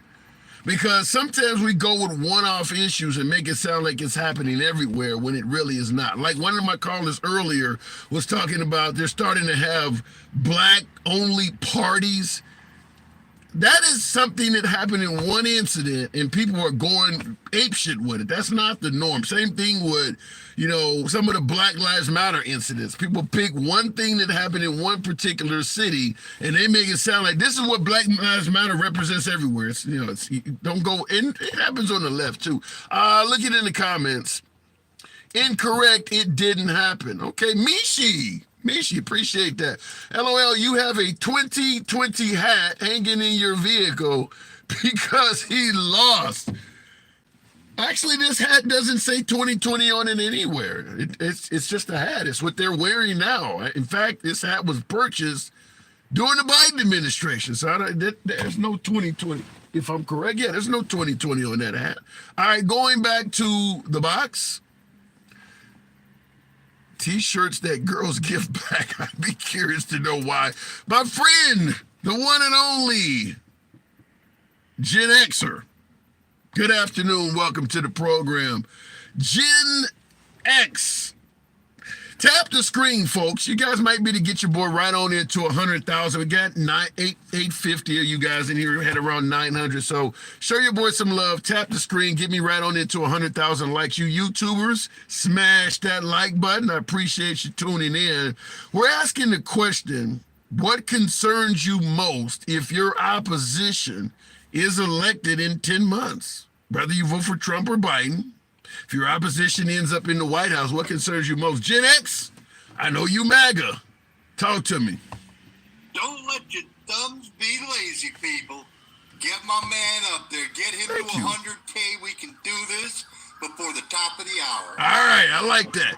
We're going to do it before the end of our conversation. How was your cruise? I see you're home. By the way, we are at 100K. Thank you. The cruise was great. We went into Cozumel and another port down there, so got a chance to enjoy a little bit of Mexican culture, Mexican food, and a good old-fashioned Mexican shit at the end of the night. So I had a good time. Yeah. Well, my biggest concern would be old Slow Joe, man, going to sleep and not waking up, and we got to worry about who our next president is. Kamala Harris. That would be my biggest concern. What's so bad about Kamala? She served in the judicial system in California, rose through the ranks. I mean, why do you think she might be such a bad leader? Oh, the great job she did.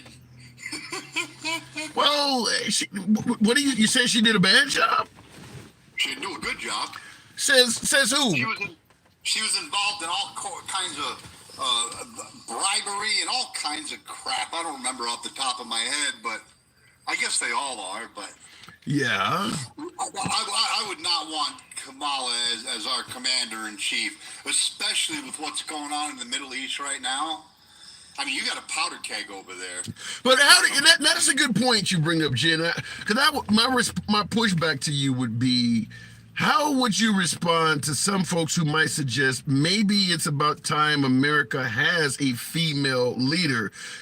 Women tend to not be so, warmongering like and gung-ho on conflicts. Maybe if we had a female leader, they would be more apt to negotiate and end some of this stuff.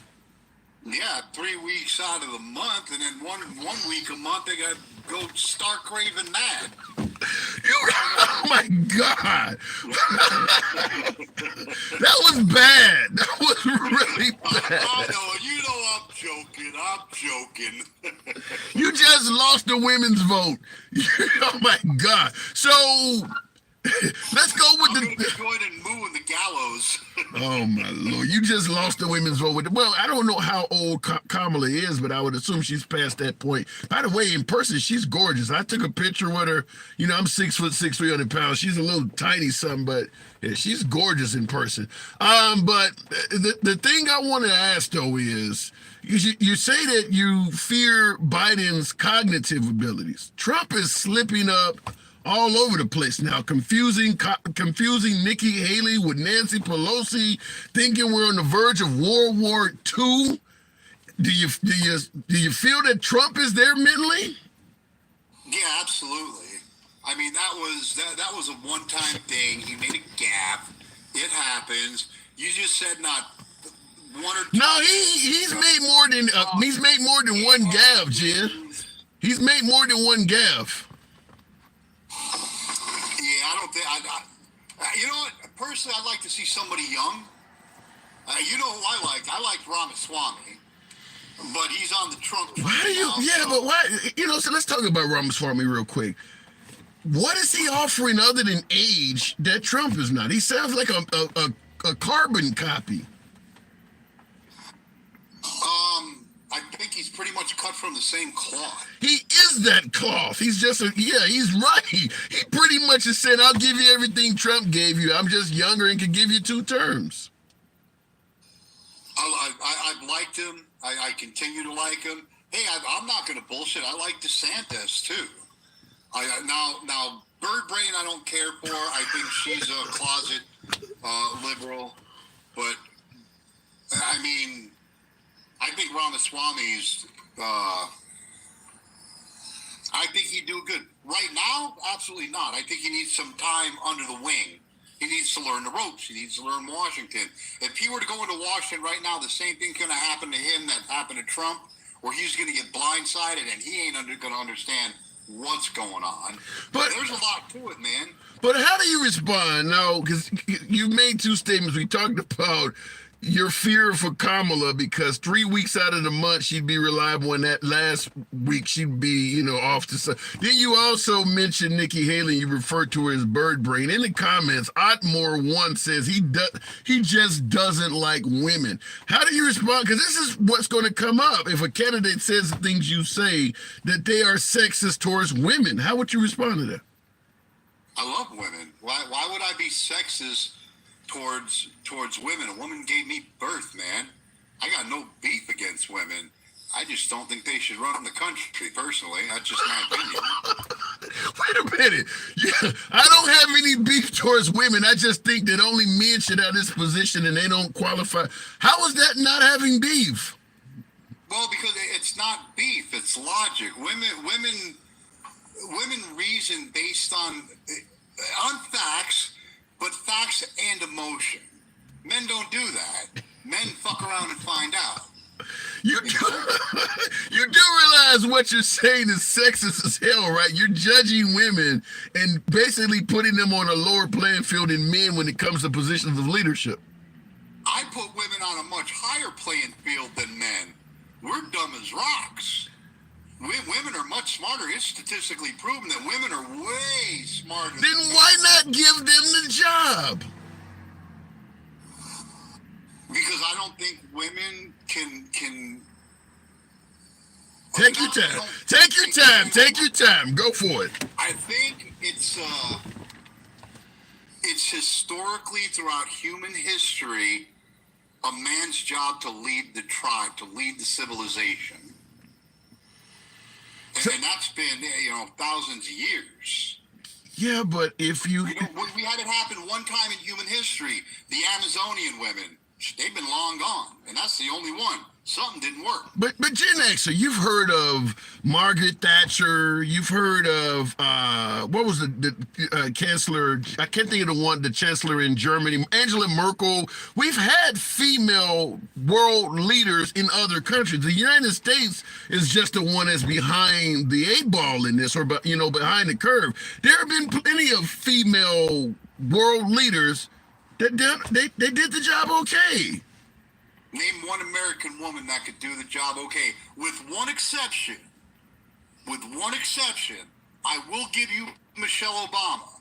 But her aside, you give me one woman that could do that job.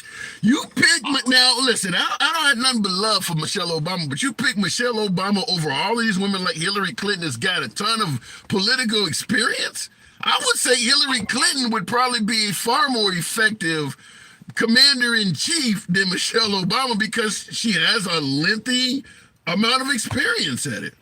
Well, Michelle Obama has something that Hillary Clinton doesn't have, and that's the backing at home with Barack Obama. At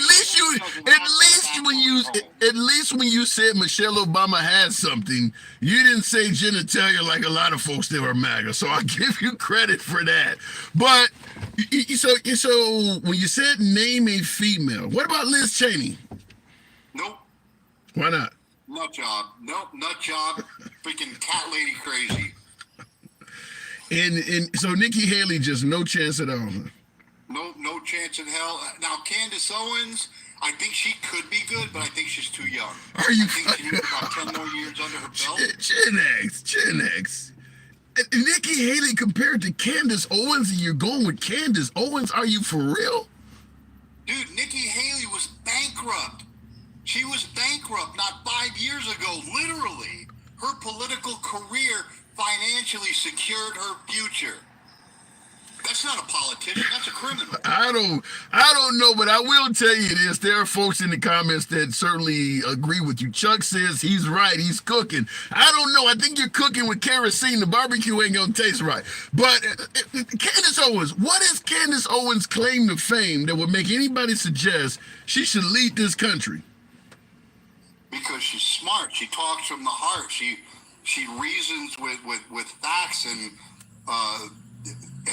subjective evidence. You know, she's not all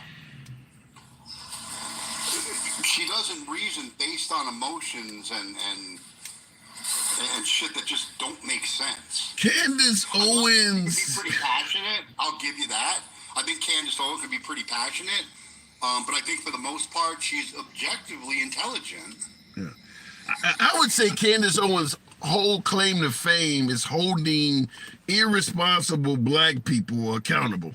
That is really her whole claim to fame, is finding black people who were irresponsible, criminal, you name it, and pointing them out. That's how just literally saying negative things about black people. So I don't think you get remotely any of the black vote with Candace Owens on the ticket. I don't understand. Well, I don't understand that. What do you mean, Tim? Her claim to fame, how she started out, was finding black people had broke the law or, doing irresponsible shit and making a mockery of them. Her whole claim to fame is holding black people accountable for bad actions. You don't see Candace Owens at a graduating HBCU class where talking to the valedictorian or somebody's on the dean's list. All of the people she's talking about in the black community have done something wrong. So, yeah, her whole claim to fame originally was pointing out bad actors in the black community. Well, there's two ways to look at that. You can look at that as she's targeting black failure, or she's rewarding black success. But you know what I mean? There's two ways you can. How is she rewarding black success when she's not even covering or discussing any of it? Because she's not talking about it. She doesn't need to. It speaks for itself. Success is success. I don't see when you tell me success, I don't see a color. I see success. And there's a huge difference. Then if what you're saying is true, why don't most successful black people favor Candace Owens? I don't think you're going to find Samuel L. Jackson sitting around watching Candace Owens videos on YouTube. I don't see nothing. I don't see it. That's all I'm going to say. I hear what you're saying. I don't see that. Just watching a woman bash the worst members of our own community over and over again. She's pulling their awareness up to her level of awareness. Okay. That's what she's doing. All right. And she's doing it to an all-white audience. Man, I've seen plenty of black folks in her audience. Okay. All right. That's not fair, my friend. All right. Fair enough. Maybe I'm wrong. I don't know. But like I said, I believe Candace Owens is incredibly intelligent. She's made a fortune doing it. I can't hate on her, but I know what she's doing. She's exploiting the irresponsible and criminal element in the black community, and she's doing it for profit. I believe, maybe different from you, that if Candace Owens was on any political ticket, she would do worse than Tim Scott with the black vote. That's how bad I think it was. She would do worse than Tim Scott. I don't know, man. Gay people don't tend to do good on the political ticket. I mean, look at O'Rourke or whatever his name was. Beto. Beto. There you go. I'm sorry. I don't know. Texas is rapidly becoming purple. You may not have heard the last of Beto O'Rourke. And I was joking. We don't know that Tim Scott's gay. In fact, there ain't nothing saying it. And so what if he is? Big deal, man. Well, the issue is folks believe your party, your side of the aisle, is not necessarily friendly to the LGBT community. So it looks ironic that you'd have politicians on your side that are LGBT themselves while at the same time speaking so ill of the community. Right. Hypocrisy. Interesting name in your chat, Condoleezza Rice. You said what? Someone brought up an interesting name in your chat, Condoleezza Rice. Well, I do got to move it on, but I agree with that. I mean, I think Condoleezza Rice certainly has traditional Republicans under her belt. Now, she's not going to get MAGA because they think Bush, according to Trump, Bush is one of the worst presidents ever. So MAGA is not going to favor Condoleezza, but traditional Republicans would, and I think you would get some folks on the left and definitely some of the black folks. She could be with the right running mate, the right message. Condoleezza Rice could have a future. I don't think she wants it, but she could. Gen X? Yeah, I got a question for you. Sure. I got a question for you.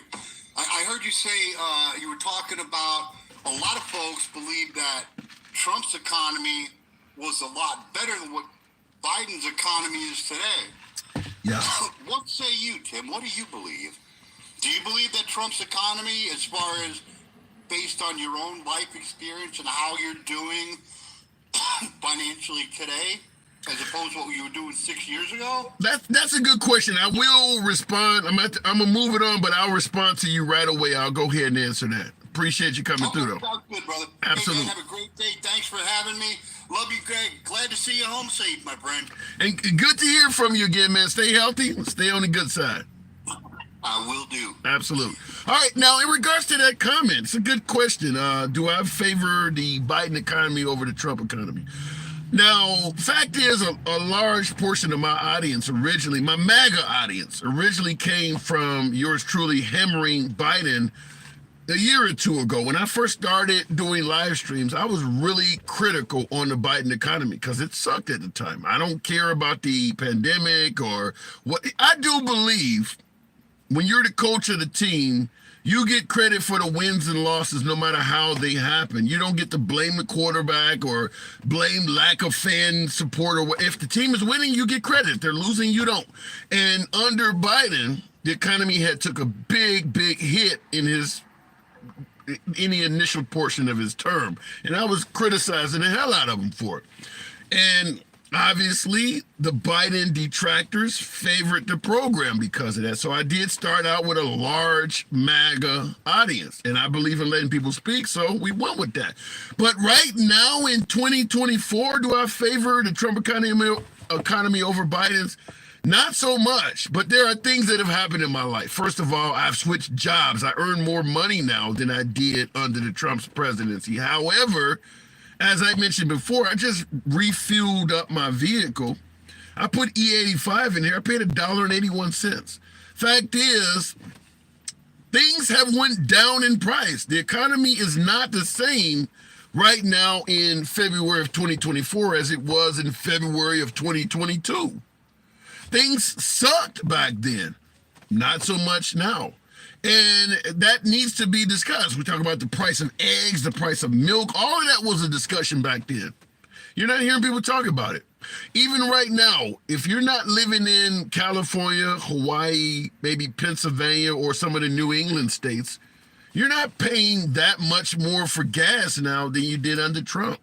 Remember the old saying, I could go for some mean tweets and $2 gas?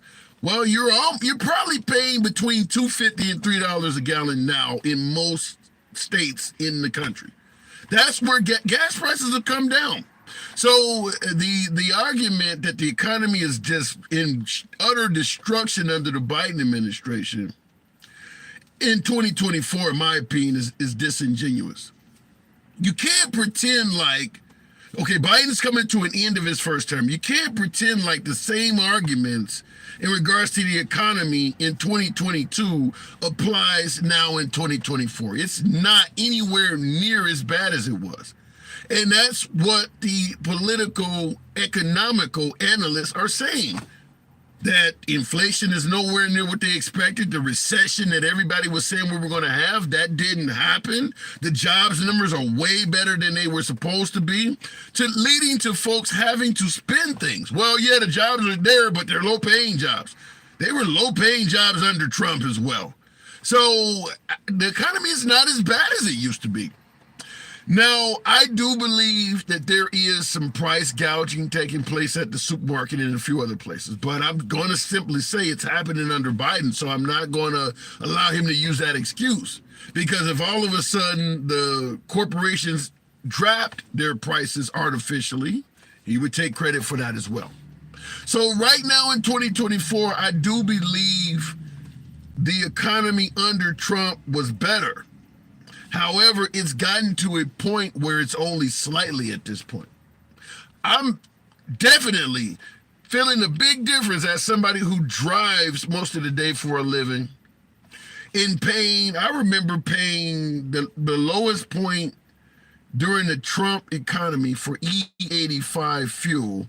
I remember paying somewhere near $1.50 a gallon or something like that. I just told you it's $1.81 now. Regular gas, $2.70 to $2.90 is what it's been over the last 6 months or so. It was maybe $2.20 to $2.50 under Trump. That's not going to make somebody homeless. We can talk about whether things are a little bit more under Trump, but under Biden rather. But the idea that the economy is doing so bad that you're going to be eating your dog because you can't afford food, it's not that bad. It's just not. And anybody who portrays it as such, you're being disingenuous. The economy under President Biden sucked in the beginning. And if you were to paint it on a graph, there's no denying it's getting better. And the only reason why anyone would not want to admit that is because you don't want to see any more of President Biden. Fair enough. But if you put the economy on a graph, whether it's the price of goods and services, inflation, the stock market, salaries, whatever you want to name, if you put it under a graph since President Biden has been in office, there's no denying that the graph is now moving in a direction that is favorable to the American people. It may not be where it was under Trump or where you want it to be, but it is moving in that direction, and pretending that it is not being factual. You're not telling the truth. Because as I pointed out, even the Fox News analysts are giving numbers that they don't want to have to give. Having to use words like, yeah, but, however, but they haven't admitted, damn, on paper, these numbers don't look bad. So you have to add some spin in. Yeah, but the jobs are low salary, or yeah, but analysts predict it's only for a short while, or they're having to admit the numbers are not that bad. It is what it is. Look at it in the comments. Trump had gas at $1.84 a gallon where I live. Larry Killian. 2 questions. You said Trump had gas at $1.84 a gallon where you live. First, what is the price of gas now where you live? Second, what do you think Trump did personally to reduce the price of gas in your area? Looking in the box, tapping the screen, almost 120,000. Wow. Thank you. Appreciate you folks that have been tapping the screen. Going back to the box. T-shirts that give back. Love it.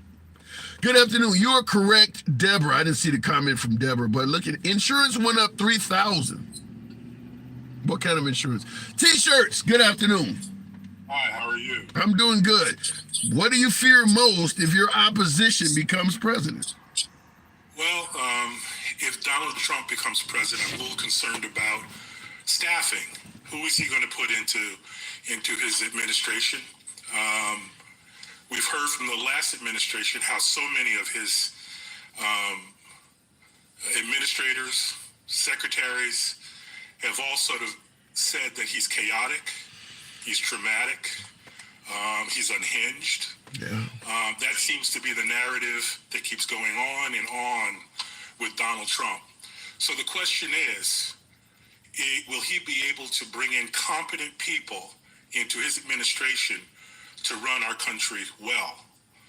And I'm a little suspect of that.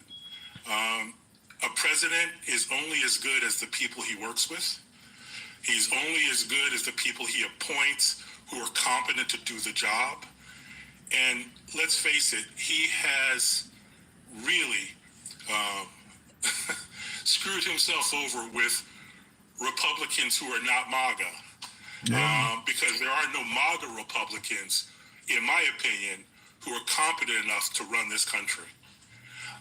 I'm a little concerned about the joint. Who are they? Wait a minute. When you say there are no MAGA Republicans confident enough to run this country, shit, who do we have in Washington that currently is someone we'd qualify as, other than Matt Gaetz or Marjorie Taylor Greene? Maybe Ted Cruz. What about Ted Cruz? Well, Ted Cruz is a person who at one point said that he thought Donald Trump was a liar. He thought Donald Trump was not worthy to be president. But then he turns around, and I don't know how he actually sleeps with his wife in bed after what Trump did to his wife. I mean, so, you know what? Ted Cruz is a very smart man, but is he going to do what's best for this country? I mean, I am a liberal Democrat, but I'm a little liberal Democrat who would rather have Nikki Haley as president than have Donald Trump as president. I'm looking for a good steward for this country. You know, lo and behold, there was a day when I even thought about voting for John McCain back in the day as a liberal Democrat, because I thought he was I liked the Maverick title, and I liked the middle of the road politics. Yeah, you know what? It's interesting. It's interesting you mentioned John McCain, because I agree. When you know, I lean left, and when we look back at the way we treated those folks, whether we're talking about John McCain or Mitt Romney, binders of women, back in chains is what Joe Biden was saying. If you vote for Mitt Romney, back in chains. Hindsight leads you to believe we really mistreated those folks, because if you lean left now, you view Trump as far worse than McCain or Mitt Romney ever would have been. You know what? I'm a practical person, and first of all, people don't understand or don't realize just how hard the presidency is, and how it's so important to have someone in office who cares about the country more than they care about themselves. For me, Donald Trump is running for the presidency because he's praying to God that all of his 91 counts and 4 indictments gets pushed aside. He becomes president, so he doesn't have to deal with that. That's my opinion. But what about this? But wait. If you're saying that Trump is only running because of his criminal cases, there's a lot of MAGA that believe Trump really cares about this country. Why do they have a different opinion than you? Oh, you know what? I understand. You know, I respect that. Even in my lives, I get Trump supporters who come onto our page and onto our lives, and we have a discussion about how we feel about Biden, how we feel about Trump.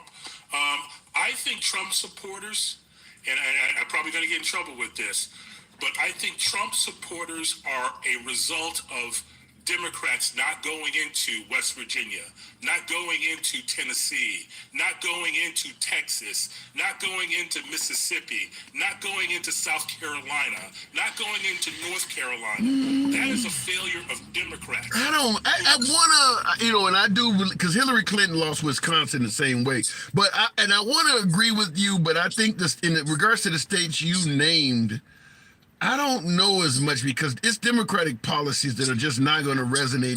Like, for instance, we're for alternative energy, where in West Virginia, they make their money off of coal and fossil fuel. A Democrat is not going to do what, even though Joe Manchin, who is pro-fossil fuel, but Democratic policies don't resonate well in some of the states you mentioned, like Tennessee and some of those states. So I don't know. Well, if you heard the jobs report in January, the jobs report this January, the jobs that were reduced the most were in mining, coal, gas. So Hillary wasn't lying when she said your jobs are in jeopardy. So the narrative should be you're losing your jobs, but we can find a way to re-educate you and get you into a different type of job because these jobs are going by the wayside. Listen, wait a minute. Hold. Let me just say this. Now, I'm a 51-year-old man. I don't want to be told I need to get educated. You go to a different type of job, even if that's the truth. But I will tell you this: when you say Hillary Clinton told them, you're losing your, they believe they were losing their jobs because you're promoting something that goes against what we're making. We believe in fossil fuels. Trump has talked about drilling and things like that. If we just stuck with a Republican candidate, we wouldn't lose our jobs. You guys are promoting these lithium batteries. That's what they're thinking. If it wasn't for you promoting windmills and solar panels and lithium batteries, we wouldn't be losing our job. Well, why can't you make lithium batteries? Why can't you be manufacturers of wind? Why can't we just flip the script and put money towards those communities? See, a job's a job. A job is a job, period, right? If you're able to give Americans good earning wages with a manufacturing plant that creates a lithium battery or a windmill device, well, that's a job. And that's what people are looking for. People are looking for to be able to buy their kids clothes, put food on the table, maybe send their kids to college or to community college. Those are the things that people, and that's across the board. I don't care where you live. If you live in New York or if you live in Mississippi, that's what you want for your family. But here's the problem. Now, I don't disagree with anything you're saying, but if you are a voter 40 years of age or older, the last thing you want to have somebody running for office do is tell you, I'm going to destroy the industry you're in, but a job's a job. You can retrain and learn this other job. This person has built up vacation time, pension. They're getting closer and thinking about retirement. If I work in the coal industry, and I've got 20 years under my belt, I don't want to switch over to a different industry, lose all my vacation time. The company I'm with collapses, so I got to go somewhere else and start at the bottom. That doesn't sound good to these people. So what do you think folks did when when Henry Ford came up with the Ford car, and people are only using carriages and buggies and horses? Didn't they have to make that switch then? Didn't Henry Ford in Detroit make a whole industry where the city of Detroit became one of the richest cities in our country? Why was that? Because there was decision made to make a transition because not necessarily our economy, but we were evolving. Things are evolving now. Money, people don't realize that we're switching from fiat is going to disappear.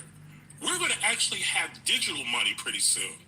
And people don't understand that is where the economy is going. There is a change coming. And I understand people are scared. And that's really... You're not going to... I got to disagree with you on one part. You're never going to get rid of something tangible that can be used as currency. It's not all going to go to plastic. There's always going to be an element. Right away. I agree. Not right away. I'm not saying it's going to happen. I think it'll ever happen. There's always going to be people. There's always going to be people who want to operate in the barter system where I can exchange something directly to you of value without it having to go through a credit card company or a bank or something. That's always going to be. If you get rid of paper money, they'll just come up with something else. But I want to sell this to you. I don't want the IRS to know about it. I want to give this item of value to you, and I want you to give me something back. You're going to need currency for that. I agree with that, but currency could be anything. I have a baseball card that I want. You have a baseball card that I want. I have a baseball card that you want. Let's exchange, okay? Or value is in the eye of the beholder, right? Yeah. It's what people see, what people determine as value. So I agree with you. Bartering has been part of the human experience since the days of the caveman. We've been exchanging since then. All I'm saying is there's a point where and I guess the world is starting to understand that they want people to be more inclusive, and that is the reason why certain things are starting to change economically. If you look at the BIS and the IMF and the World Economic Forum, they're all telling you what's about to happen, but people just don't realize that. But getting back onto the topic, I am most scared of Donald Trump simply because Donald Trump is not Donald Trump is purely transactional. And I'm going to make a quick point about that. The Senate has a bill that's been agreed upon by Democrats and Republicans for immigration. Yeah. And I know where you're going. He's blocking it. Yeah. And Republicans have been screaming that, we need a bill. Well, Lindsey Graham and John Thune have already said this bill is amazing. This is the best we can do. It's a great deal. And now we're hearing through the grapevine that Donald Trump is telling the Republicans in the House not to take on this bill or not to vote for this bill. Why? Because it gives Joe Biden, President Biden, a leg up on the issue of immigration. I got to move it on, but I will respond to that. I appreciate you coming in, T-shirt. Listen, thank you for having me. Hey, and appreciate you coming through. All right, real quick, moving on. And by the way, I appreciate you folks that are tapping the screen. Wow. Real quick, in regards to me talking about the dollar's not going anywhere, Gina said, I think you're wrong. Venmo is everywhere. The IRS is starting to get involved in those exchanges of monies. Cash App and all that. So understand at any given time they know a lot of money is being passed around that they don't have access to. So it's not going to be long before they start interfering with that. Just want to point that out. They were starting to look that way towards cryptocurrency as well. But in regards to what my last caller was saying, I don't lost my damn train of thought on that. It'll come back in a minute, but I'll keep it moving. I wanted to entertain what he stated, but I lost my train of thought talking about the Venmo. Looking in the comments, why would you pull Trump Tard Hunter posted a link. Don't post links in the damn comment section. Simply put, you're taking folks away from the program. I don't block, ban, or censor anyone. But posting links in the comments, not to mention that shit might be a virus. Looking in the comments. So we go digital currency and the Treasury Department adds a swipe fee.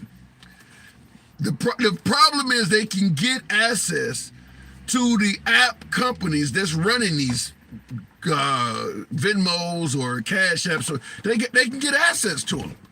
And at any time they can send subpoenas. I want access to this person's account. I want access to their financial history. How much money has went back and forth? Let's say they go and let's say you got a fruit stand. And every day there is a line of people at your fruit stand buying your fruits. And the local grocery store is starting to complain. We got to pay taxes and hire people. And this person is getting some type of benefit. And they complain to the right politician. That politician can indeed file a case under the assumption they're dodging tax laws. Send a subpoena to Venmo or however the customers are paying for the merchandise. We want a history of how much money is coming into this particular vendor that's out here selling fruit. For you know it, that person's in trouble. Venmo and Cash App does not necessarily hide you from the law. They just aren't enforcing it very well. But they have a history of what you've done on those apps. If you're buying shit in cash like drug dealers, there's no history. If you're getting paper money. But nothing you're doing on Venmo cannot be discovered if they want to. They consider you down in the weeds, so they're not necessarily coming at you. But if they truly believe you were making a ton of money on Venmo or Cash App, they could subpoena those companies to give them your entire financial history of all your transactions. And as Ricky Ricardo used to say, you'd have some splaining to do. Why haven't you paid taxes? Venmo shows you've received $10,000 a month for the last 8 months. Your taxes show you made $40,000 last year. You got some splaining to do. Looking in the comments, He was talking about the immigration bill. What was he referencing on the immigration bill? I'm still lost. What immigration? Oh, okay. That was the point. The Congress, Republican Congress, is refusing to work with the Democratic Senate at the urging of Trump because it would make Biden look better. There's a pushback to that. Now, technically, you should actually put the country over your damn party. And if you believe the border is having a problem, y'all should work together to fix it. However, if you are on the right, my beloved MAGA, I think there is a legitimate pushback. Biden has been in office 3 years, coming to the conclusion of his whole term. Why the hell are you just doing this now? We've had a border issue your entire term. You guys could have done this in 2022. It does come across as looking like the Biden administration realizes how bad the border is for his candidacy, and they're trying to do it last minute. But that is a legitimate pushback question. Why didn't you do this sooner? Folks have been crying out about the border his whole presidency. They were begging Kamala to go down to the border and see what was going on. Why did you wait? Why didn't you do anything? The fact that you're doing it now makes it look like it's strictly political. That's a legitimate point to make. I'm not saying that if the border is as jacked up as everybody believes, they shouldn't fix it. But it does look quite suspect that should wait till now. This could have been done a long time ago. This could have been done during the period where Biden and his administration were denying that there was any border issue at all.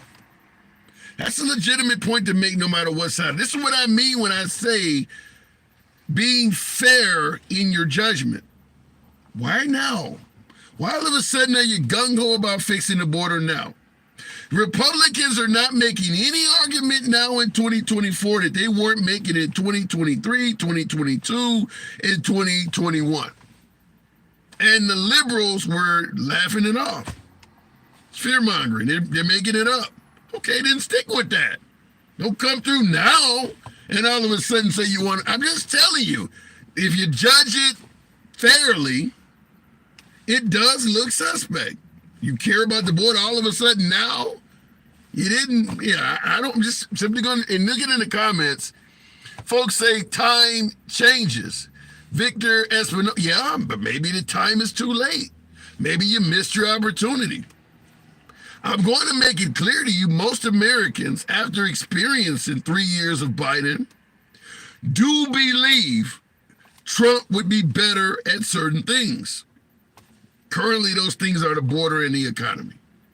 Now, unity and other things, there are plenty of things that folks would favor Trump disappearing, but when it comes to the border and the economy, I think more members of this country favor Trump. I really do. This is a very bad argument, says the DA show. Fair enough. I'm always willing to invite counter opinion. But when the simple question presented is, why did the Biden administration take so long to present the immigration bill that they are now? Tell me what's wrong with asking that question. Why didn't you do something about this sooner? Is it wrong to ask that? Looking in the comments, it doesn't matter how. It would make me wonder, are you really genuinely interested in fixing the border, or are you just doing it because you believe it would help you get reelected? I really think that. Looking in the comments, R and D are the same. Wake up, people, or sheeple. Stop watching the news. Think outside the box. I don't believe Republicans and Democrats are the same. I don't buy that argument. Not in this time. Not in the time period we're in now. I don't buy that. Going back to the box, Randy, good afternoon. Welcome to the program. R&D are the same. I do not buy that. Good afternoon, Randy. Randy, are you there? You got a major echo. I'll have to drop you, Randy, if you're listening. I don't know if you had a Bluetooth device on or something, but a lot of folks, when you're on Bluetooth, it reflects my own voice back at me, and that's all people hear is, you know, double speak coming from the host. A lot of you folks can't even stomach my first damn statement. Absolutely don't want to hear it a second time, so turn off your Bluetooth. Going back to the box, Rico Suave. Good afternoon, Rico. Trump was all talk. The Biden administration deported more immigrants than the Trump administration. I heard about that under Obama. I've never heard that under Trump. Under Biden. The Biden administration deported more immigrants than Trump. Really? I would love for you to source that. I've never heard that. And I see folks in the comments saying, well, somebody said true, but a lot of folks don't believe that. Biden has deported, well, you know, maybe there is some validity to that. And I'll tell you why. Perhaps there's more coming under Biden. Let's say Trump deports 70% of the people that come in the country under him, and Biden deports only 50. But if there is 3-4 times as many of them coming under Biden and Trump, numbers wise, Biden is going to be higher. I don't know if I'd have to look into it. I can't speak on it, but I'm just simply saying that if Biden has deported more people than Trump, it might have something to do with more people coming into the country than under the Trump administration, because Trump was really, really anti-immigrant, certainly at the southern border. I understand this come here legally stuff, but when he said shithole countries, he was not a fan of coming here legally either. I mean, he started remaining in Mexico, and he really started passing laws. He tried to pass the total and complete ban on Muslims. He was going after the legal ways of coming in here too. So if Biden has deported more immigrants than Trump, it's gotta be because of the sheer number of folks that have come in here under the Biden administration. I do believe that.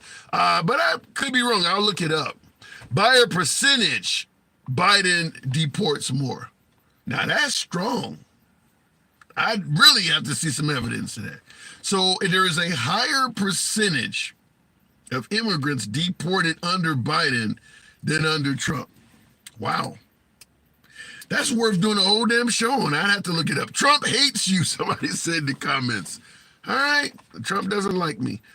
So watch it. You're talking about yourself.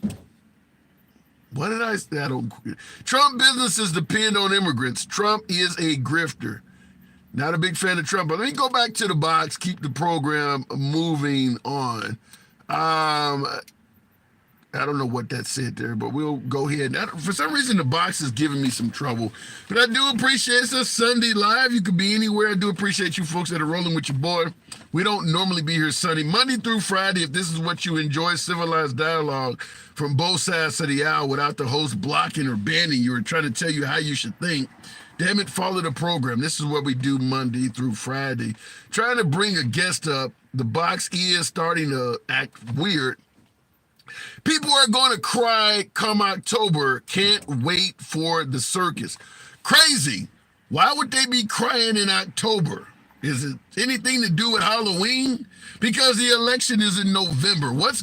October surprise? Is it perhaps court dates from Trump? Hunter Biden? What's going to happen in October that's going to lead people to cry? I'd be curious. Thank you for being straight up. Appreciate it. You're welcome. That's pretty pathetic to hope for. I don't know. I hope Trump takes all their trailer park money. That's brutal. By the way, I don't know what happened with the box. I was trying to bring somebody else up. My last guest didn't come through. But by the way, in regards to money, Trump came on the scene saying he was a multi-billionaire. Some said he wasn't, some believed him. I think he said 15 billion or whatever. I don't know anything about money at that level. Hell, I'm sitting in the car talking to you fine folks. However, Forbes has removed Trump from the billionaire list, meaning he doesn't even have 1 billion anymore that Forbes can verify. That's not to say you don't have the money, but Forbes has removed him from the billionaire list. Now, with so many people suing him, I don't think you're going to hear Trump bragging about his wealth anytime soon. Probably does not want to turn into Mike Lindell or Rudolph Giuliani, having to literally tell people, I am now broke. So, but he's been removed from the billionaire list, and we know if you were talking about 2015 Trump, he would have protested that like crazy and said Forbes is making shit up. He's not saying anything at all about Forbes removing him from the billionaires list. We know E. Jean Carroll, 5 million in the liability. They found him liable for assaulting her. He lost 5 million, and then the defamation case just went to the stratosphere, 83.6 million. That's just one case. Letitia James in New York, they're going after 250 million.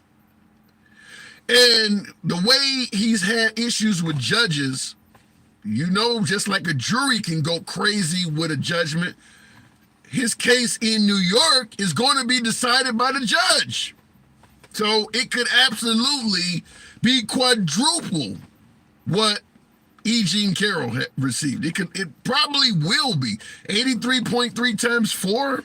It probably will be somewhere in the neighborhood of quadruple what E. Jean Carroll received. In addition to that, a judge has now ruled that the Capitol Police can sue Trump civilly for January 6th. That would easily be worth some millions.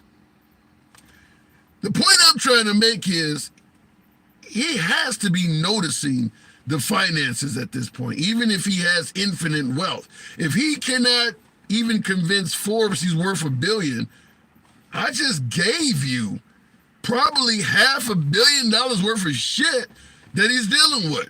Between E. Jean Carroll, Letitia James, and legal fees, that's got to be a half. Now, we know the beloved MAGA is kind of refilling some of the finances, but not to that tune. They're not giving him that kind of money back. So Trump is got to be filling it financially, whether you want to believe it or not. Some folks believe that, well, he'll appeal his way out of this. This isn't the federal Jack Smith type charges. He's going to end up paying money. There's no way to escape that. He's already had to put up a bond, because that's what you have to do if you file an appeal. But the E. Jean Carroll case, where she had him found liable for sexual assault and she won $5 million, he's appealing it, but they're holding on to the $5 million. To appeal a case, you got to put 20% down, plus you have to use collateral to cover the rest. If you lose the appeal, the money's already sitting there. They're already holding the money so that if she wins, it's there. So there's no way to avoid it. They already have the money. It's not in his possession anymore. The same thing is going to happen with the 83 million that he's going to appeal. You can't even appeal it without putting them damn money up. 20% of that, 20% of 83.3 million is a windfall. But then you got to use collateral for the rest. So that could be maybe a lien on a tower or something like that. So the idea that she's never going to receive a dime is ridiculous. There will be monies exchanged from E. Jean Carroll or from Trump to E. Jean Carroll. There's no doubt that he will lose money in that case. And like I stated, the Capitol Police, like a plane looking, you ever been to an airport at night, you see all those planes lined up to land? That's what's happening with Trump.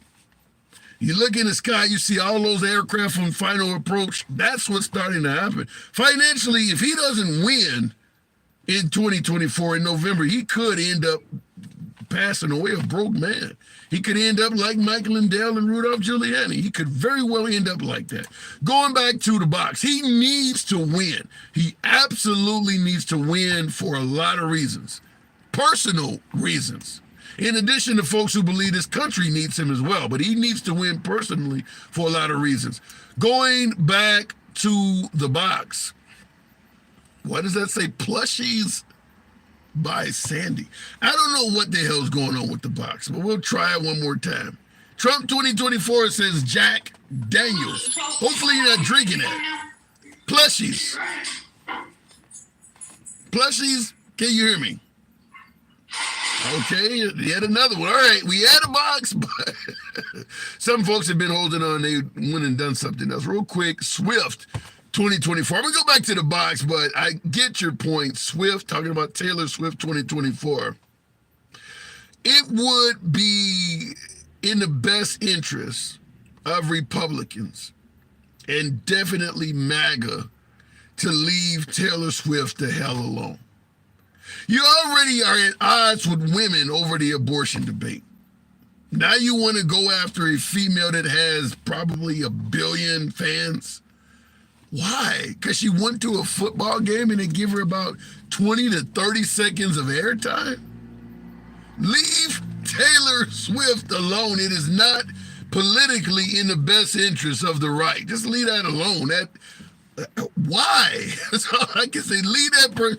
Taylor Swift, although we know she leans left politically, has not gotten real serious about the political atmosphere in 24. If she really starts getting serious, you think there's not a hell of a lot of Hollywood and the music industry that would join her team? That's a lot of money, a lot of advertising, music, songs. It would be war on MAGA. It would not go well for MAGA at all. Leave that woman alone. Let her score or celebrate a touchdown every damn time. I mean, who cares? Football season only has 1 game left. Leave Taylor Swift alone. That is not going to go well for MAGA. I just want to say that. Leave her alone. Looking at it, is Taylor Swift running or Hunter or anyone else he is attacking? No, but Taylor Swift could do a lot of damage. She really could. I mean, she could do damage for a while because she has a lot of young fans that are not even old enough to vote. She starts getting it into their mindset early that the Republican Party is for taking away your rights and all of this other shit. It's just not worth it. There's really no upside to going after Taylor Swift. But there's a lot of downside. There's a colossal downside. So I don't get why you would even take on that fight. That makes no sense to me at all.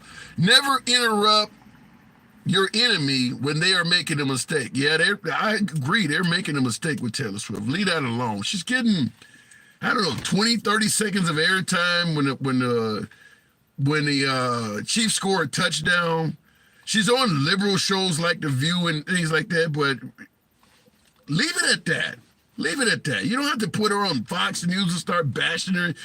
Like I said, if Taylor Swift decides to get energized in politics, it ain't going to be in favor of MAGA. It's not going to be in favor of the Republicans. Leave her alone.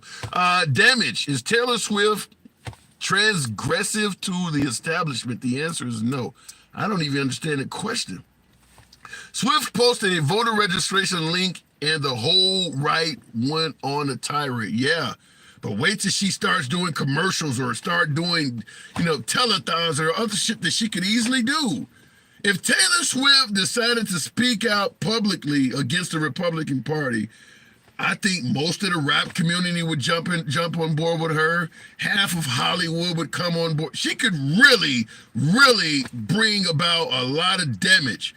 Keep in mind, Taylor Swift has already been at odds with Kanye West. So leave it alone. That's all I'm going to say. Leave that person alone. It's just no good going to come out of that. Leave Taylor Swift alone. There's no upside to that.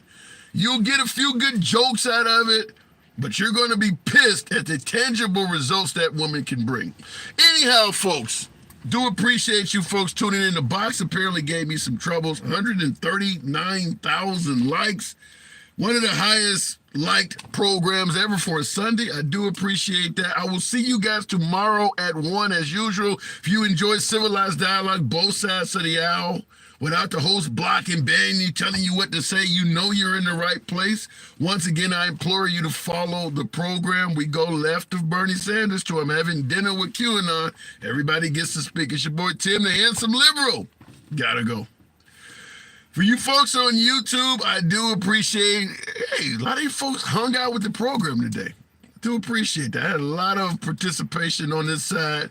So I was thinking about maybe potentially shutting the YouTube side down, but a lot more of you folks are starting to tune in. So it goes without saying, I do appreciate that. Looking in the comments, the Neon Fox says, yeah, her fans are crazy, no joke. Exactly. These are not fans of Kid Rock or Ted Nugent. You're talking about lots of young women that are going to be of voting age very soon. The right already has a problem with the young vote. All of these folks that are supporting Taylor Swift could probably easily end up voting Democrat if you keep pushing. It's your boy Tim, the handsome liberal. See you tomorrow.